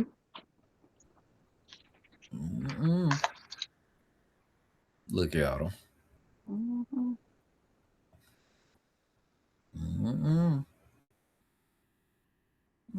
They fucking. Allegedly. Well, I don't know if he fucking, but I mean, he can't be doing that, but I'm sure she's doing all the work. Well, that is that on that, honey. Well, I got 3 more stories left. Now, our last political corner story that we have here for the day. So, Jill Stein had a warrant out issued for her arrest. Good. Get that bitch. Unfortunately, this is real. It's not for what we think, but but you all should see where it says here by way of TMZ: arrest warrant issued for presidential candidate Jill Stein after skipping court. So, Jill Stein had a warrant out for her arrest in Missouri after she failed to show up in court for an appearance related to her 2024 assault and trespassing case, but the warrant has since been dropped. According to court docs obtained by TMZ, the 3-time presidential candidate was a no-show in court Monday after she was charged with 2 misdemeanors, 1 count in first-degree trespassing and 1 count of fourth-degree assault. The judge issued a warrant, but it was quickly dropped after her lawyer showed up. You'll recall, Jill was arrested during a protest over the Gaza war at Washington University Danforth campus in April 2024, and she allegedly kicked a cop several times after grabbing his bicycle while the crowd was being dispersed. Jill was the Green Party's presidential nominee in 2012, 2016, and 2024. Her highest vote total was in 16 when she received more than 1.4 million votes. We've reached out to Jill for comment. So far, no word back. Listen, don't even get me started with this Green Fuck that Party. bitch. Like, honestly, because listen, this scamming ass, where all my scamming ass niggas at? Where they at, honey? This one right here, because she only seems to pop up when it. Presidential elections. Mm-hmm. She's a fucking Russian agent. I don't care what nobody says. Yeah, being a spoiler, like a whole spoiler, like taking, especially in 2016, taking 1 point something million votes that could have really went to where we needed it to go. But yeah, spoiler. Hi, Chili, welcome. Hello. Well, that is that on that on Hey, this girl, scamming ass hey. time. And so the next story I have is so Master P. He actually had a cereal with Snoop Dogg, and he is leaving Snoop Dogg's cereal to do his own thing, saying, I'm just looking for something a little bit more healthy and some more healthier options. How you gonna leave the cereal? I don't like neither one of their asses. Or the cereal. How about that? Lord, yeah, I wouldn't eat that shit. And you all see where it says here by way of all hip hop, Master P leaves Snoop cereal behind for a healthier Miller family foods. Not only is it more healthy, it's more healthier, and his name is on it. He's a scammer. Well, Master P is closing the book. Oh, excuse me. Master P is closing the book on Snoop's cereal and moving his breakfast game in a completely different direction with Miller Family Foods. During an appearance on Forbes' The Enterprise Zone podcast, the No Limit founder explained that the cereal venture he built with Snoop Dogg has run its course after dealing with trademark issues and retail distribution problems that made it nearly impossible to keep the product on store shelves. We got over it, then we all moved on, Master P said, noting that the market's appetite has shifted towards healthier options anyway. The pivot to Miller Family Foods, which he introduced in 2024, represents a complete rethinking of his breakfast strategy. Rather than trying to resurrect the Snoop cereal concept, Master P is building out an entire line of health conscious alternatives, including oatmeal, breakfast bars, pancakes, and waffles, alongside the new cereal offering. All products are made without artificial preservatives, hydrogenated oils, high fructose corn syrup, artificial sweeteners, GMOs, and other ingredients consumers are actively avoiding. More healthy cereal is what consumers want. Was what customers want. Master P emphasized, and that's the lane he's now occupying.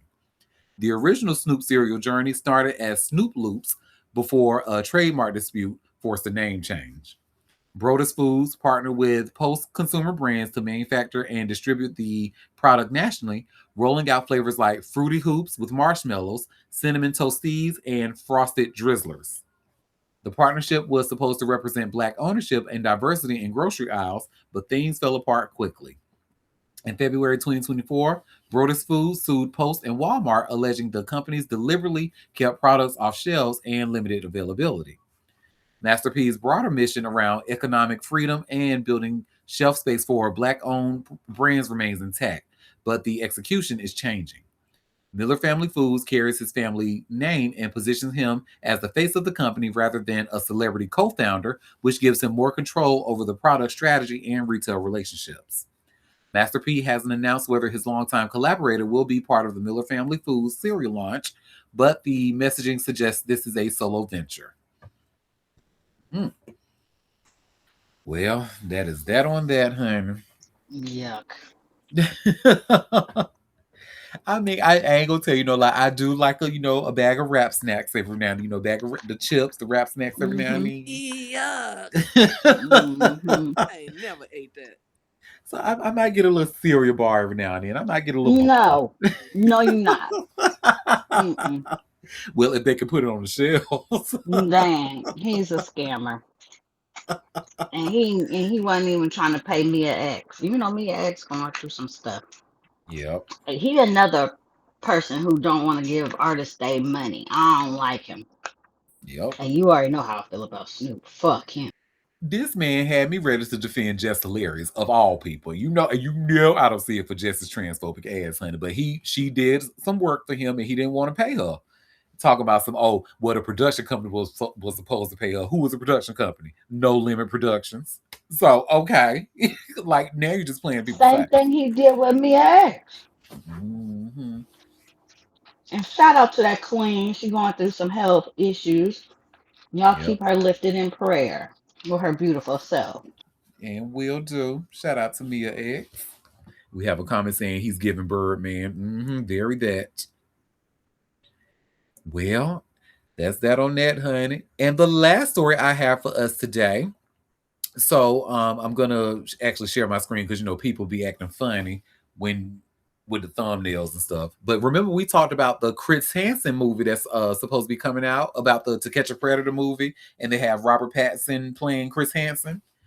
Well, we learned that Chris Hansen is not a part of that project, and he also is questioning Hollywood's motive behind making this movie. And you all should see my screen. Let me, because people love some pop-up ads, child. Good lord. But you all should see Chris Hansen question Hollywood's motive behind Primetime, says he had no say in who plays him. So that's Robert Pattinson in the movie. Well, Chris Hansen is breaking his silence about the upcoming movie surrounding his name as the host of To Catch a Predator.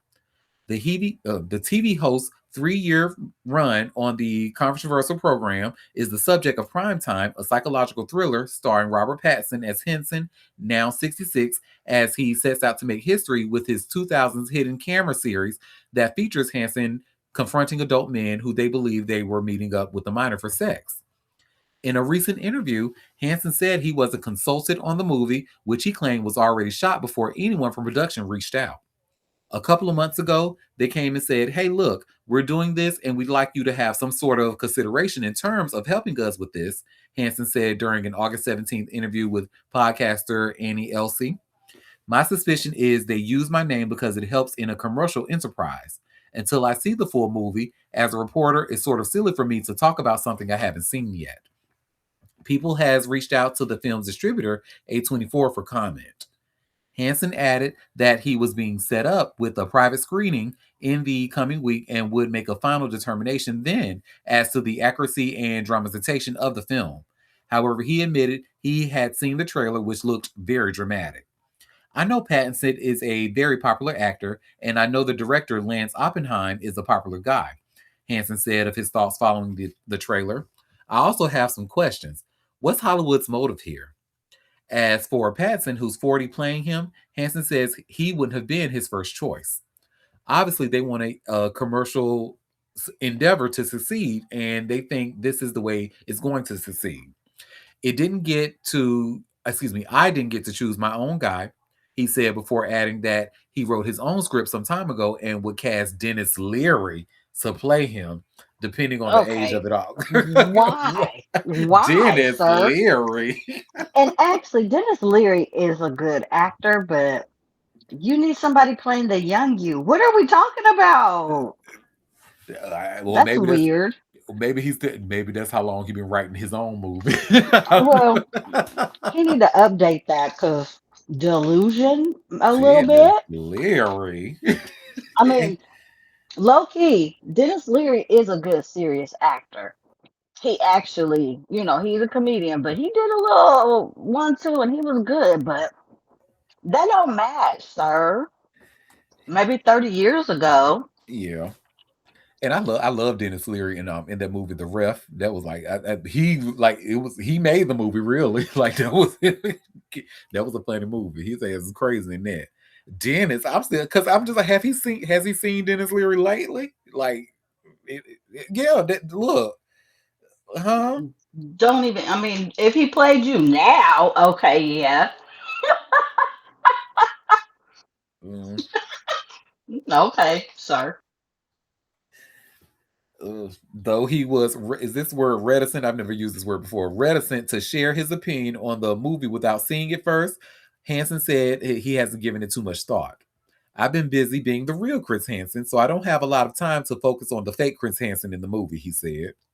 To Catch a Predator ended its run in 2007. Hansen has continued to investigate and convict would-be sex criminals in his more recent series Takedown, which has run for multiple seasons since 2022. I'll go ahead and stop it there because that's really the story. He said, "What's Hollywood's motive? I haven't seen it yet, and yeah, so I'm gonna still watch, of course, because I love mess. But yeah, I mean, he's right. How you gonna do this movie without him? Like, at least have some part in it. Like, but hey, that's that on that. I do agree. I do agree. They should have brought him in, but when they try to do these stories about people, they don't be bringing them in. They just like, oh, we're just gonna do a story about you. Motherfucker, I'm still alive. Consult me, bitch. The fuck? That's my likeness, my name, my story. I don't know how they get to do that. I don't Mhm. understand how they get to do that about people. That's weird to me. But Well, go ahead. because it's not labeled a biopic. It's just a movie they're doing. It's, you know, I think if it was a biopic, then they would probably have to, especially if the person's still alive, be more accurate about the person. But just a movie, about what they do, they can just do whatever the hell they want. I mean, like you Yeah, said, he ain't involved, and here we have a whole movie coming out about it. yeah, that's true. Because Lifetime, honey, Lifetime do so much, and I'm sure they do not consult anybody who they do these Lifetime movies about. So, yep, you're absolutely right. Yes, indeed. Well, this was actually gonna be my last story, but I was actually browsing through TMZ and I saw two more things that I wanted to talk about before we go. So this one, unfortunately, so the band ZZ Top, one of its members has actually just passed away. Um, you all should see I just shared here by way of TMZ. ZZ Top drummer Frank Beard dead at 77. Oh, well, Frank Yeah, Beard, the one oh, I'm sorry. One of the long beard guys died a while, many years ago, right? I think there's only one left. Mm-hmm. Yep. Yes, indeed. Well, Frank Beard, the longtime drummer for legendary rock band ZZ Top, has died, TMZ has learned. According to the Fort Bend County Medical Examiner, Frank passed away on August 17th at his Texas ranch with his family by his side after a stay in hospice. A cause of death has not been disclosed at this time. ZZ Top founder Billy F. Gibbons released a statement on his passing saying, "Today, Elwood and I lost a great friend and collaborator, and the world lost one of the most naturally innovative drummers and a great and true son of Texas. His signature backseat was key to keeping ZZ on top. The band of which he was a part of for 6 decades is going to keep on keeping on as he had wished." As TMZ previously reported, Frank's health forced ZZ Top to cancel its August 5th concert at the Hollywood Bowl. With the passing of Frank, ZZ Top is canceling their show tonight in Salt Lake City and tomorrow, Colorado Springs. They'll resume this weekend with 2 dates at Austin City Limits at one of Frank's favorite venues. Frontman Billy Gibbons said at the time the band was dealing with um, insurmountable obstacles and asked fans to bear with them during the interruption. Frank had also been absent from the band's recent performances, with drummer Michael Monahan filling in behind the kit. ZZ Top performed without Frank in Saratoga, California, just days before TMZ learned of his death. Frank joined ZZ Top in 1969, spending more than 5 decades anchoring the group alongside Gibbons and late bassist Dusty Hill.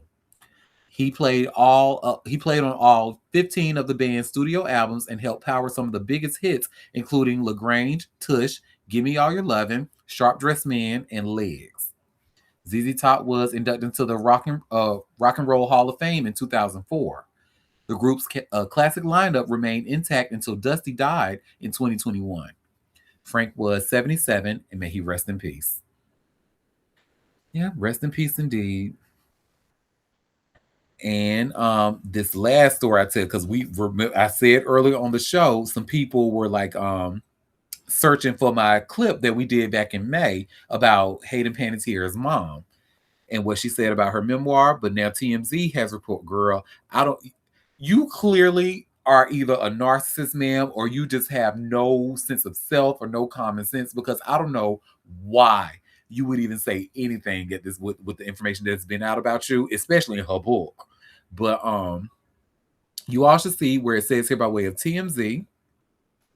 Hayden Panettiere's mom breaks silence, bashes Brian Brian Hickerson. Let me make sure I say his name right, because I keep calling him Hinkerson and there's no N in his name. So Hickerson. Okay. Hayden Panettiere's estranged mom just broke her silence over her daughter's shocking death, and she used the opportunity to dump on Hayden's boyfriend, Brian Hickerson. Leslie Vogel told NBC News, "This person in her life that we have been trying to get rid of for quite some time was with her at her death, and that was Brian Hickerson." It's worth noting, Brian loathed Leslie as much as she hated him, telling TMZ back in May, "Hayden's mother is by far one of the worst people I've ever met in my life. I just can't with her. She's terrible."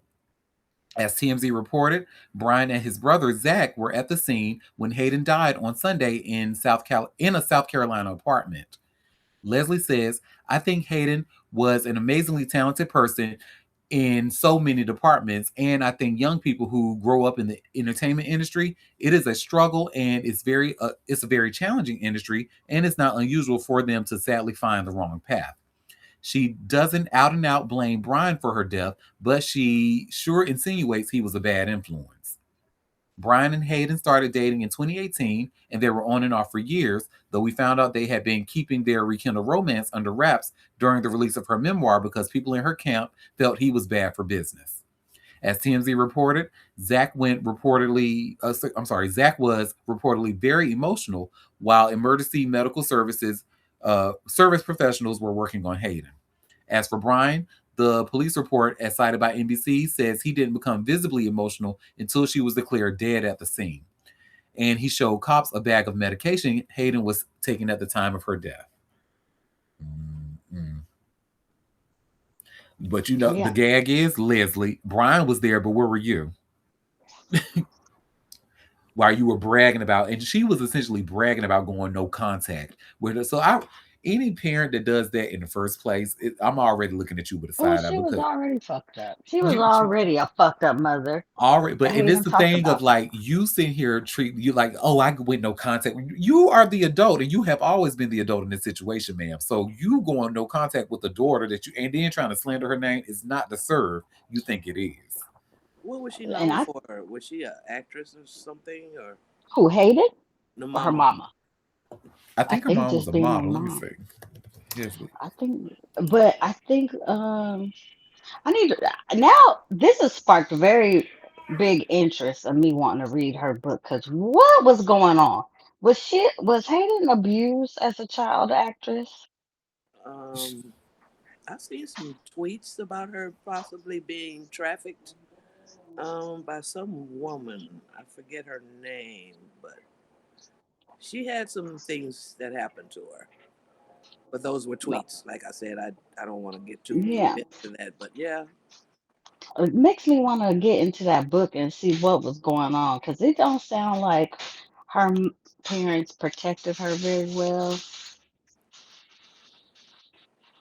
And mm-hmm. then, then she had a baby and that depression, postpartum. And when I tell you it's real, it's so real. And then already she had an opioid and alcohol addiction, and it probably came from that other past hurt going on that happened in her childhood that gave a fraught relationship between the mother and daughter.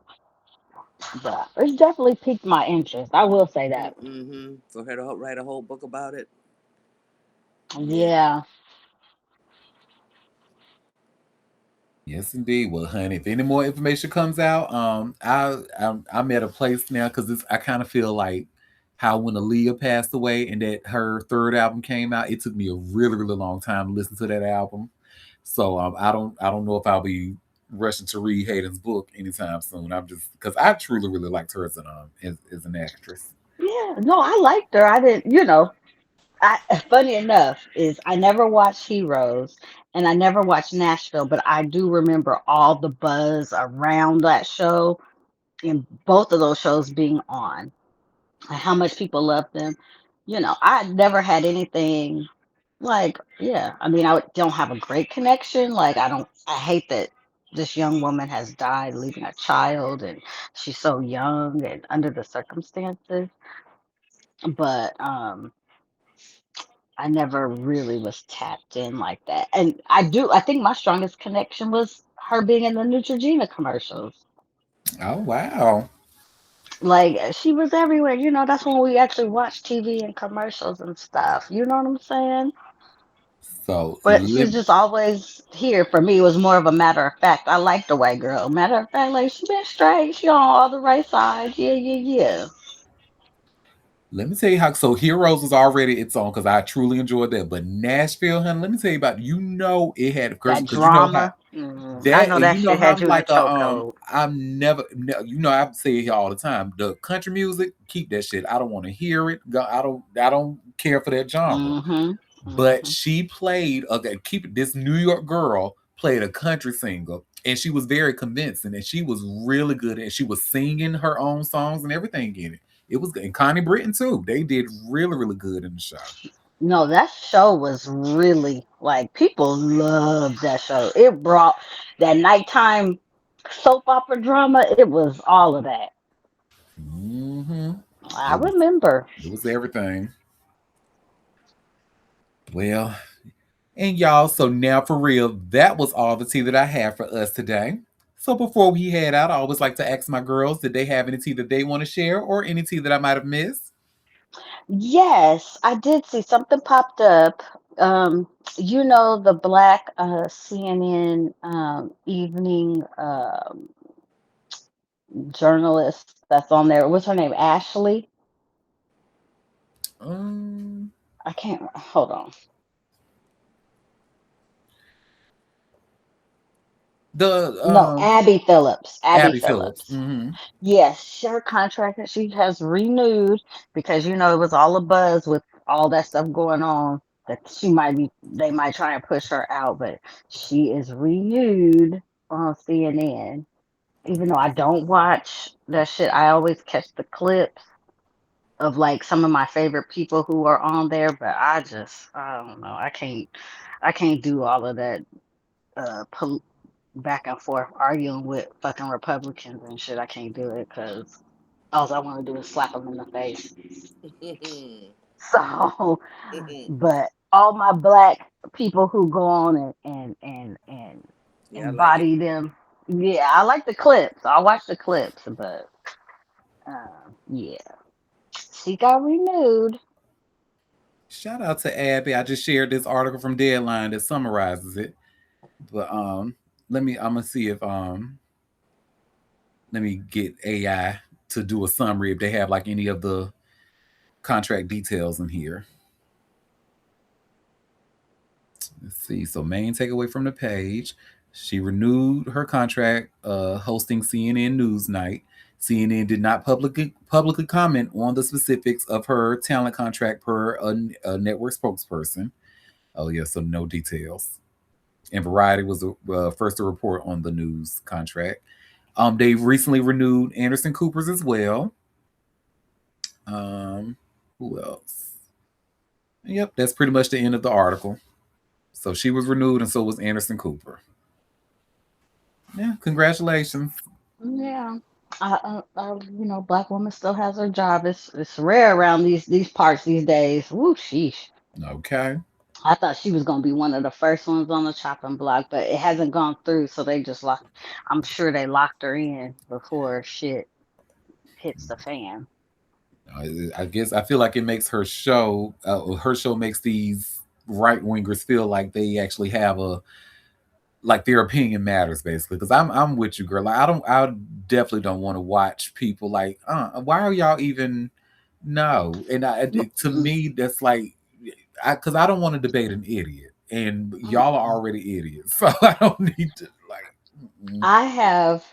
There's people that are like, oh yeah, I see, I watch a little Fox News to see what they. I already know what they saying. I don't need to watch that shit to know what the motherfuckers are saying. I don't need none of that.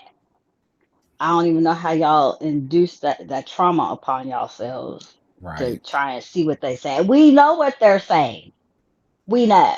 And I used to be just like that too, especially around 2016. Like, cause I'm trying to, okay, cause in my mind, there was a reason that they like Trump. So he has to be like selling them something somewhere on these other networks. And I was looking, I was like, no, he's not selling anything. I think these people are just not smart. But I had no No, they're not clue that he smart. was gonna win. Like, No, them people really lean into that race. I mean, just blindly like believing that. And I'm sorry. I know I'm on the right side because I mean, shit, common sense. The fuck, Well, he had like, help. He had help. He just didn't win. yeah, What he said. We no, we know who's responsible for this bullshit. oh yeah, no, and also these Fox, they omitting information and stuff. But I even find it funny when shit has gotten real difficult these days, and even Fox is like, we can't even, we just, maybe we won't talk about it. 'Cause this stupid ass war that you done did. And can't stop. Yeah, yeah. So That noise in Iran saying, yeah, well, I don't. who is you talking to? Yeah. And also and I hate devil's advocate, and that's another one thing. I don't care what the people. Yeah, we don't I don't need to know what they say. I care know what about they it. say. Yeah, Mm, that's no relevance to us. mm-mm. I know if you don't care about my black body and my brothers and sisters' black bodies, there's nothing. I don't need to know nothing else. I already know what y'all think. Shit. What else am I gonna learn? Yeah, there's no advocacy behind what you think. you know. No. No, not at all. So no, I don't be on no damn Fox and that CNN bullshit, like all that drama. I stopped watching that shit years ago A long time ago. cause what we not gonna do is keep bringing on these fucking Republican ass people to spew this bullshit and give that airtime. Absolutely not. And lie, No, and right in lie. our faces. Like that's the shit that just sends me like, You just lie in our face, and Uh, what? We know ugh. you lying. You know you lying, but you doing it on national TV. I just can't. I cannot. And make up excuses and tap dancing Tap dance for like a an a motherfucker. complete idiot. Y'all know he's stupid, right? Y'all are, They oh God. know. They do know, but they tap Ugh. around that shit. Like we supposed to ignore it. Now my boy Josh, um, is it Josh Johnson? Now I can't think of his name. Josh, or anyways, tall, dark skinned young um guy that works in the space of don't give me the line. Lord. Never mind. Anyways, he be on there sometimes. I can't even think of what I want to call it. I don't know if I'm just sliding down the. I'm like, what is going on with my brain right this second? I don't know, but anyways, he be on there eating ass. Um, Is Mr. Somebody that the Blow, one? I Is can't he think a of his name. comedian? Like has like a really heavy Southern accent? No, he is from Chicago. Okay, never mind. Oh, you're talking about. Oh, he be on the Daily Show. You're talking about. Yeah, that I know Josh who you're talking Johnson. about. Hmm. Yes, no, I'm about to tell you. Oh crap. Well, even now, their journalists have sort of started to check things he said. It doesn't Mhm. matter. It doesn't stop him from saying it or any of the other ones from saying it. I mean, they could pretty much tell him, "Oh, that's not true," and they will continue in the same vein. So it's like, well, at first they weren't challenging it, but even if they do, it doesn't make a difference. Like they just get called stupid journalists. Oh, your news show is stupid. Just bullshit. Or Just my favorite, Shut Up Piggy. Oh my God. They would have had to immediately stop the flight. They would have had to immediately stop the flight. It wouldn't. I don't know how y'all keep y'all jobs because they would have to land and put you off, huh? oh, they would have took me straight to jail because I would have cussed him out like I whooped his ass. Oh, they would take her ass to jail because Oh cause my bitch, I know you fucking lying. I would look into the camera. I quit, and then I cussed his ass out right then and there. I yeah. quit. Y'all got me fucked up. You can't let him take you there. Can't do that. You got Look here, call family, me Piggy. Fuck bills, around and find out. bills. Joshua Doss. Joshua Doss. Got That's a his name. mortgage. Oh, You okay, yep, I know him. private school to pay for. You got to work it. And he is a what is it? A pollster, political pollster. That is his job, his day job. He is a researcher. When I tell you, ain't nothing sexier than a black man that is smart, emotionally evolved, uses his brain, inclusive. When I tell you, there ain't nothing sexier than that. Mm-mm-mm. Nothing. Smart, common sense, That's uses first. reasoning and deduction together with critical thinking. We're not even talking about looks yet. we talk I ain't even got to the looks. right. Chocolate drop. He's a little young now. I'm a cougar for this one right here. Cause he only like 29, 30. He's such a baby. Oh, But smart, don't play that shit. He is inclusive to all the communities. Yeah, I fucks with it heavy. Where's his and I don't even like braids on dudes. I don't at big ages. I don't. But you know what? He get a pass for me, and I like when he let his little braids out, and I be like, ooh. you stupid. And he got an 8 pack, bitch. So All the other ain't stuff, nothing the wrong with it. gravy. It's a gravy, and he tall too. He like 6'5". He's tall. Okay, okay. Play a little college basketball Hmm. and be on CNN whooping they ass. on that panel. I gotta look him up. I don't. It doesn't sound familiar. Got to see what Yeah, you over here fawning over. yeah. I don't cougar out for much, and men don't impress me, but that young man impresses me. I He bet. wouldn't even have to ask real hard for it. Okay, Auntie Junior. Look, the truth is the truth. I'm telling you. Mm, mm, You mm. sounded like your auntie over there. And I Look, think we just learned that Moon is a sapiosexual. I think she's attracted to intelligence. I Intelligent am. for I sure. am. Very much so. A lot of women are, That unfortunately, what? they settle for less a whole lot, but intelligence, Oof. baby. People wonder sometimes, like, why is he with her? You know, if especially a good-looking person may be with somebody who's not like a 10, and why he Mm-hmm. could have anybody he want. But you know, all the time, it's not about looks. It's about personality, character, Mm-hmm. intelligence, morality. You know, a Mm-hmm. whole lot of things matter to people than looks. Because when Looks. it's about looks, your looks can be taken anytime, any day. A car wreck, illness, Mm-hmm. accident of some type. Your looks are superficial, but baby, those things that I quoted before that, those things are forever, forever lasting, Mm-hmm. and that's what Mm-hmm. people find attractive, especially if you spend some time around a person. You know, because I And it's see not them even talking that about. he's book smart. It's the critical thinking too. Mm. Hmm. There's an You athlete. like I forget his to name. His wife. She's not like unattractive, but she's not the typical. You know how they have the model wife. 10. Like The, you're like, oh, he should be with a 10, a yeah, 12. the skinny Yeah. bodies and the cheeks and lips and all the shit.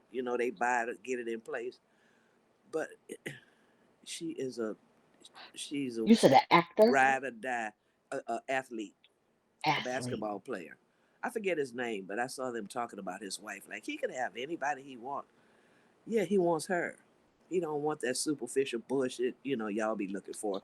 And then you All the wind up getting stereotypical divorced. shit. Yeah, and then Hmm. they divorce your ass and take your money and your kids and all, the shit y'all normally go for. You know, the Dang, I wonder who that is you're talking I think about. it it's might be Jalen Brunson and it's his wife. it might be. No, it ain't Jalen. I know who Jalen you're talking Brunson. about. It's not her. He's Okay. one of He's the with a tall. Latina He's or white tall, girl. like one of the taller basketball players. I forget his Taller name, basketball player.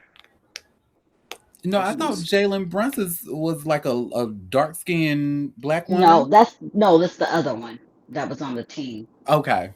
And but she's not heavy set, and they've been together since they were in high school. I know who you're talking not about. Jalen's. Yeah, I've seen his Uh, stuff. no, who he's talking about is the other light skin on the team, and it is a dark skinned black woman he's been with since high school.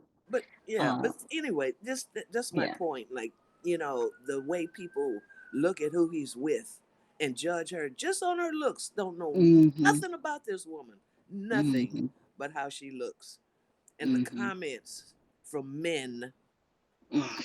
that put her down as something that's not suitable for an athlete that makes millions because of how she looks. It's Damn, I wonder who disgusting. that is. It's disgusting. Damn, I wonder who. I'm Slayanka. Do you know who that is? She's not dark skinned. She's really brown skinned. She's a little overweight. She's not ugly. She's not like somebody would say, "Oh my God, she's beautiful," but she's a very pleasant, nice looking woman. Just beautiful smile. She Just just regular. a regular person. You know, Mm. and they Dang, I wish I know who you were talking about. it's like, damn. Sorry about that. I Yeah. always when I leave and come back, it kicks me out. Who are we talking about? I'm sorry. Do I know Oh, We're trying to figure out a basketball player. what's her whose name? I wife mean, is what I team? don't know his name or the team, but they people talked about his wife like why is he with her? He could have any woman he want. Like she's not a thin model type. With the hair and the lips and the boobs and all of that. You know what I'm talking There's about? a couple of them, honey. Fine ass Fred Van Fleet. His wife is. She's pretty. Okay, I don't want to be on the record talking about she ugly. She's pretty, but she's Hmm. just not that She's not that skinny. aesthetic. Yeah. Yeah, cause he fine, but whatever. And then, well, there's a couple of them. I can name a few. Who else? Josh Hart. I guess sometimes they talk about his wife, but she's cute to me. No, that doesn't. That's not him. Is it? Oh, That's who Auntie was talking about. Jalen Brunson's wife is white, so there's that. Another disappointment. No, Um, yeah, no, we Uh, narrowed down. It was not her because she's white, and we was talking about a black woman. or maybe it's a uh, football player. I might be mixing it up. It might be a football player.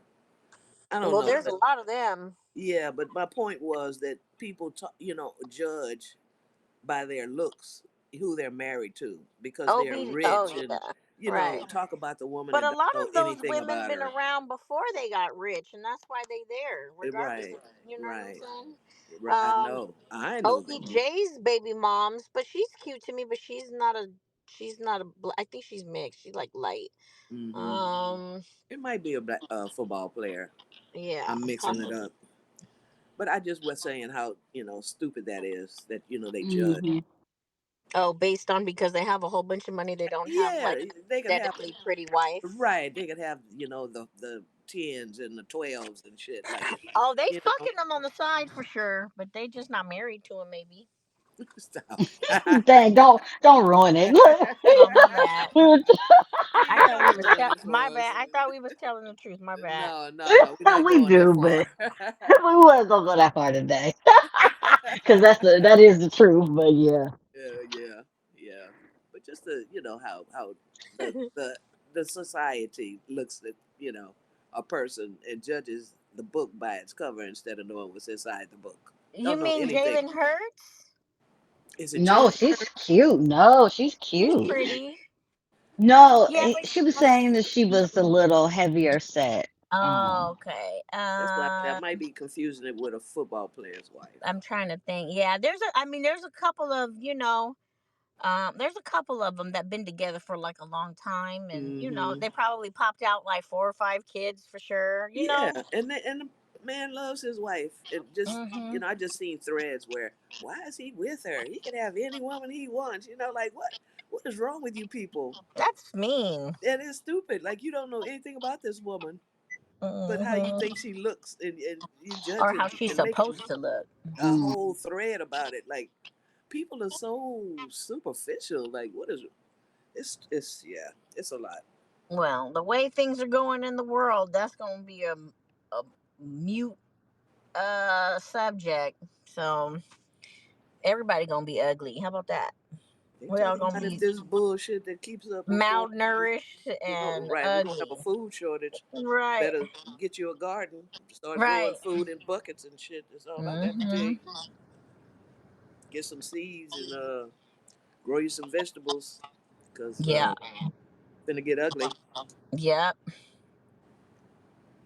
It sure Fit is. fit to get ugly.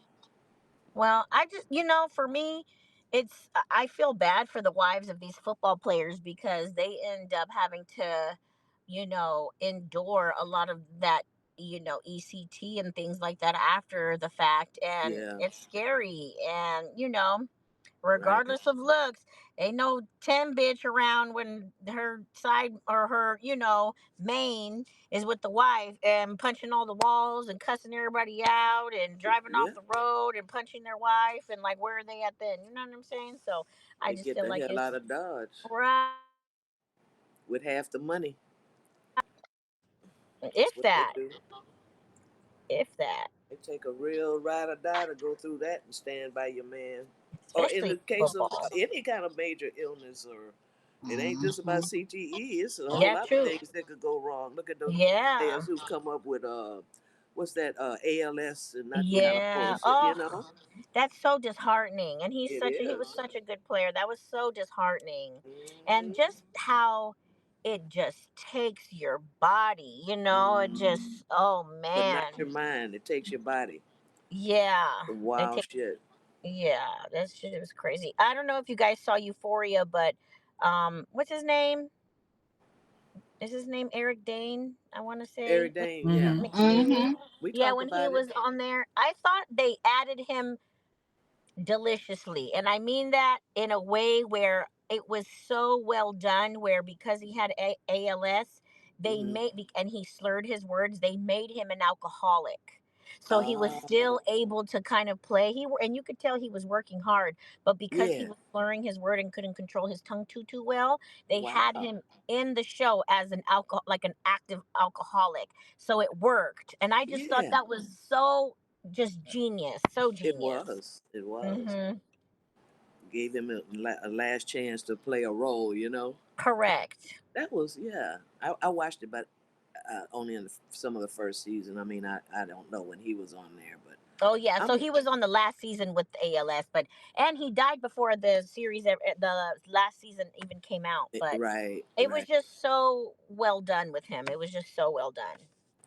Well, it looked like he refused to do all the things that people do when they have it when their bodies fail, like the ventilator and the wheelchair, and he didn't want to go that route. I think he just let it take him, and He did end up in a wheelchair, because but not the I couldn't ventilator. get through his documentary though.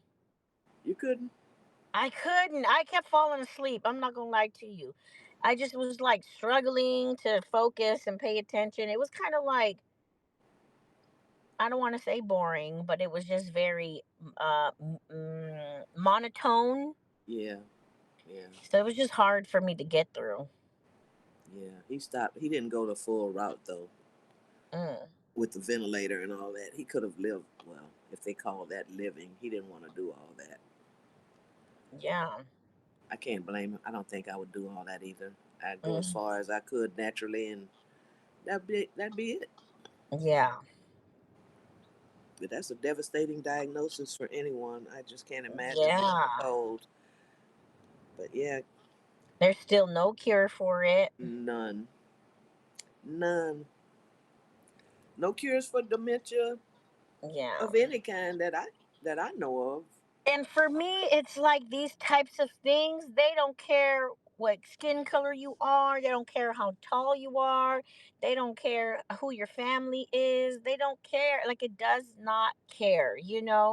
And to me, I just feel like for people to just be so angry and mean and just have malice or hate in their heart for people, it's like community is just not a thing anymore. And I mean, obviously it's trying, and we're trying, like, this is a community, yes, but on a greater scale it's just non-existent. Like, we don't even talk to our neighbors anymore.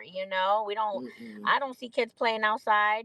I don't see none of that. And a lot of that is these parents allowing their kids to be in the house and play video games all day and not go outside and get some sun.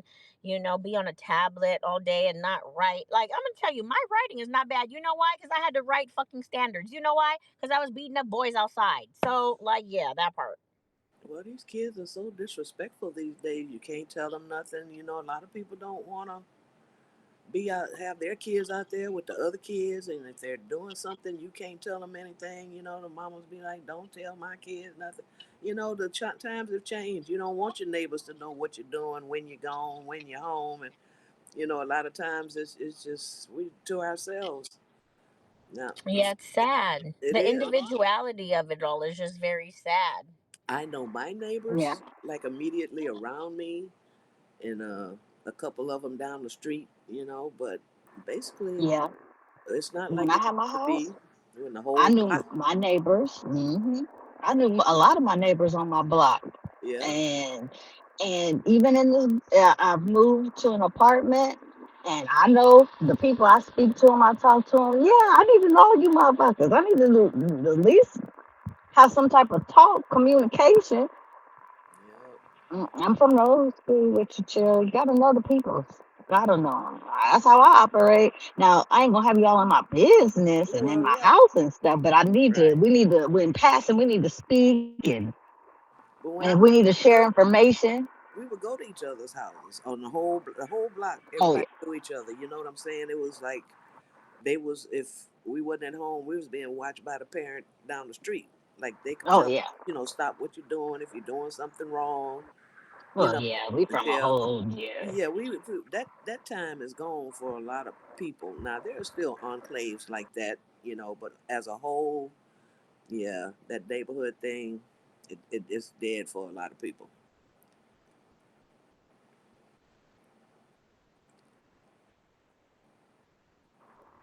Yeah, and I don't ever want to give my son carte blanche to be disrespectful to no adult. Mm-mm. If an adult is disrespecting you, you come to me. I'll handle it. You don't need to handle it. I'll take care of it. Yeah, a lot of these kids, baby, they'll cuss you out if you say something. Yeah, duh, You know, no. Because mm-mm, I believe when you go out, you represent me and my family, and honey, that's not how we work operate over here. You mm-mm. gonna act like you got some sense. And if somebody's doing you wrong, you let me handle it, and then I'll take care of it. I'll act the fool. But don't you do it.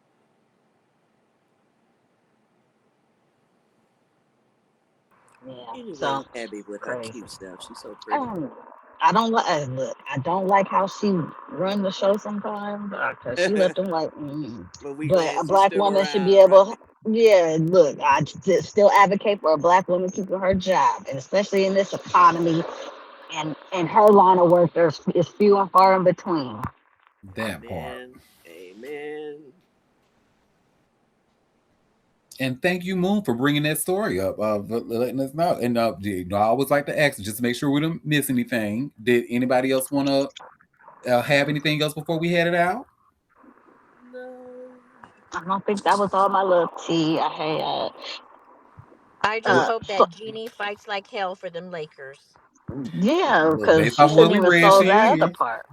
I've been Well, she sleep. should have sold part of it anyway. Damn it! The I hell know I was you want to talk doing? about it. I'm gonna get upset and we're gonna be here another 30 minutes. Okay, Them, we'll take the silver lining. Okay, okay. them billions of dollars gonna talk. She's gonna wind up losing, but she's fighting. I don't think Um, so because there's You a don't think so? clause. No, so before her dad died, um, there is a clause in the contract where she is the governess for life, and they Right. must require to have at minimum 15% of the company because that's what you Yeah, I have to read have. that. I read it. Yeah, and so and that is for a lifetime. So she can't be voted out. That's not how Right. that works. Yeah. And who the fuck made Shams the guy? I just don't even understand that. But that's why she shouldn't even sold it. She shouldn't even have sold it in the first place to the I first know. motherfucker. To Walter. She shouldn't have sold it to Mark Walter to begin with. That's the beginning of the Mhm. end. And now she's in a mess trying to fight for her dad's wishes, is really what it comes down to. This is her dad's wishes that she's fighting for. Yeah. I Um, don't even know what was the purpose of selling it anyway. Damn, was you hard up for money? They Like what the wanted well, fuck? money. and that's the whole thing. That's why people want to get a hold of the trust. Now, mind you, and I keep going back and forth about it. I could walk across the street, go to the courthouse. I have the case number, and it is public information. But here I am with y'all. Now I ran out of time because I only got 11 minutes. But um, it is public record, so it's only a matter of time before someone goes and gets a copy of the public record. That's why a lot of these documents are coming out because it is public record. However, Right. people want to read the trust and what that says. And part of in the trust of Dr. Jerry Buss, rest in peace, um, it is in there and because what happened was prior to this beforehand, they had sibling situation. So Jerry said, okay, well, my sons are knuckleheads and Jeannie's going to make sure that my wishes are kept forever because she has been the one who's been in his office since she was literally 11 years old. So he trusted her, and in the trust says that for a lifetime that they must forever keep 15 at minimum 15% of the Lakers if they were to decide, and Mm-hmm. Jeannie is forever the governess. Like and that is a lifetime thing. So And the no, siblings have to follow that if it they does decide. not matter if it is Right. 6 to 1. It's void. It doesn't matter because that's not what's in the trust. So Right. it's really coming down to what does the initial contract say, and that goes into the trust. So they're going to go back and read the trust, and then I think she's doing the right thing. She's fighting for her dad's legacy. Ultimately, her She brothers is. ain't shit. Her sister don't give a fuck, and that's just what it is. She's the only one that really cares. They want that And money. that's crazy how white folks don't give a fuck about, like, how you What's not care about the family legacy? They somebody just threw don't care. $12 billion at you? That's how you don't care. Money, the Right, and that's greed. the thing. So, and one of the pieces of the trust says that for supposedly that if something happens to them, then it gets divided amongst the siblings. So there's two things that they either have to sell or they're like their portion prior to death to like a certain somebody, or it gets divided in between the siblings. But regardless, it's supposed to stay within the family of some sort. But because Right. Jeannie doesn't have any children to give it to, that's they're going to try to bring that up in court as well. But this is going to go to court, and I hope Jeannie fights like fucking hell for her team, for our team, for LA, for the franchise, for Jerry. And I just, I'm my faith in the team has been restored because Jeannie said "fuck you" no, so I'm happy because I was devastated. I ain't gonna lie. Yeah. But I wish her luck. I hope she wins because I was like, oh wow, with all this coming up after this sale, oh And truth be told, it didn't make sense why they would sell the franchise and not have anything to do with it. It just didn't make sense to me. I couldn't mm-hmm. understand. Two and two wasn't making four to To me. give it So I'm, all up. Yeah. yeah, it just didn't make sense. It didn't make sense. Even if this sale were to go through, because technically these are kind of two things going on. So what kickstarted the trust situation was when Walter and Kushner and Iger sold or did the transaction or whatnot. It still shows that Jeannie and the family have 17.8% of the team. Mm-hmm. However, Kushner and Iger are like, no, we're taking 100% of the team. And so now it's causing a rift. Also, what's happening is that when the front office is in turmoil like this, then everything pretty much operations pretty much stop. So even if we're not, but even if we were in the middle of a trade or trying to get a Oops. God damn it. Even if we were in the middle of a trade or we were in the mix of maybe getting someone or seeking someone as a player, everything is on hold. So right now, whatever team we have, which we kind of already is finished with all the things that we were going to do, it's we're stuck with it right now until all of this situation in the front office gets taken care of, and then we can move around and do things if we need to. But yeah, so everything is kind of on hold right now, so it affects a lot of things. But yeah, shout out to Jeannie. She's the boss. And what does she say? And I hit up Shams on Twitter. Like, first of all, who made you the guy? And secondly, what did Jeannie say? Because it doesn't matter what you say or her brother say or even her sister. It doesn't matter. What did she say? Because she's the one at the end of the day who makes the final decision. Thank you. That was my tea. Thank you. You're welcome. And thank all of you for taking time out of your busy day to come and sip tea with me. Now, we will be back tomorrow for another live show starting at 12:30 p.m. Eastern Standard Time if you can make it. Don't forget to subscribe to a bitch. Head over to auntiederik.com, hit the big green subscribe button at the top left, and join my free mailing list. And until tomorrow, I hope you all have a fabulous rest of your day. Bye, y'all. Bye. Bye.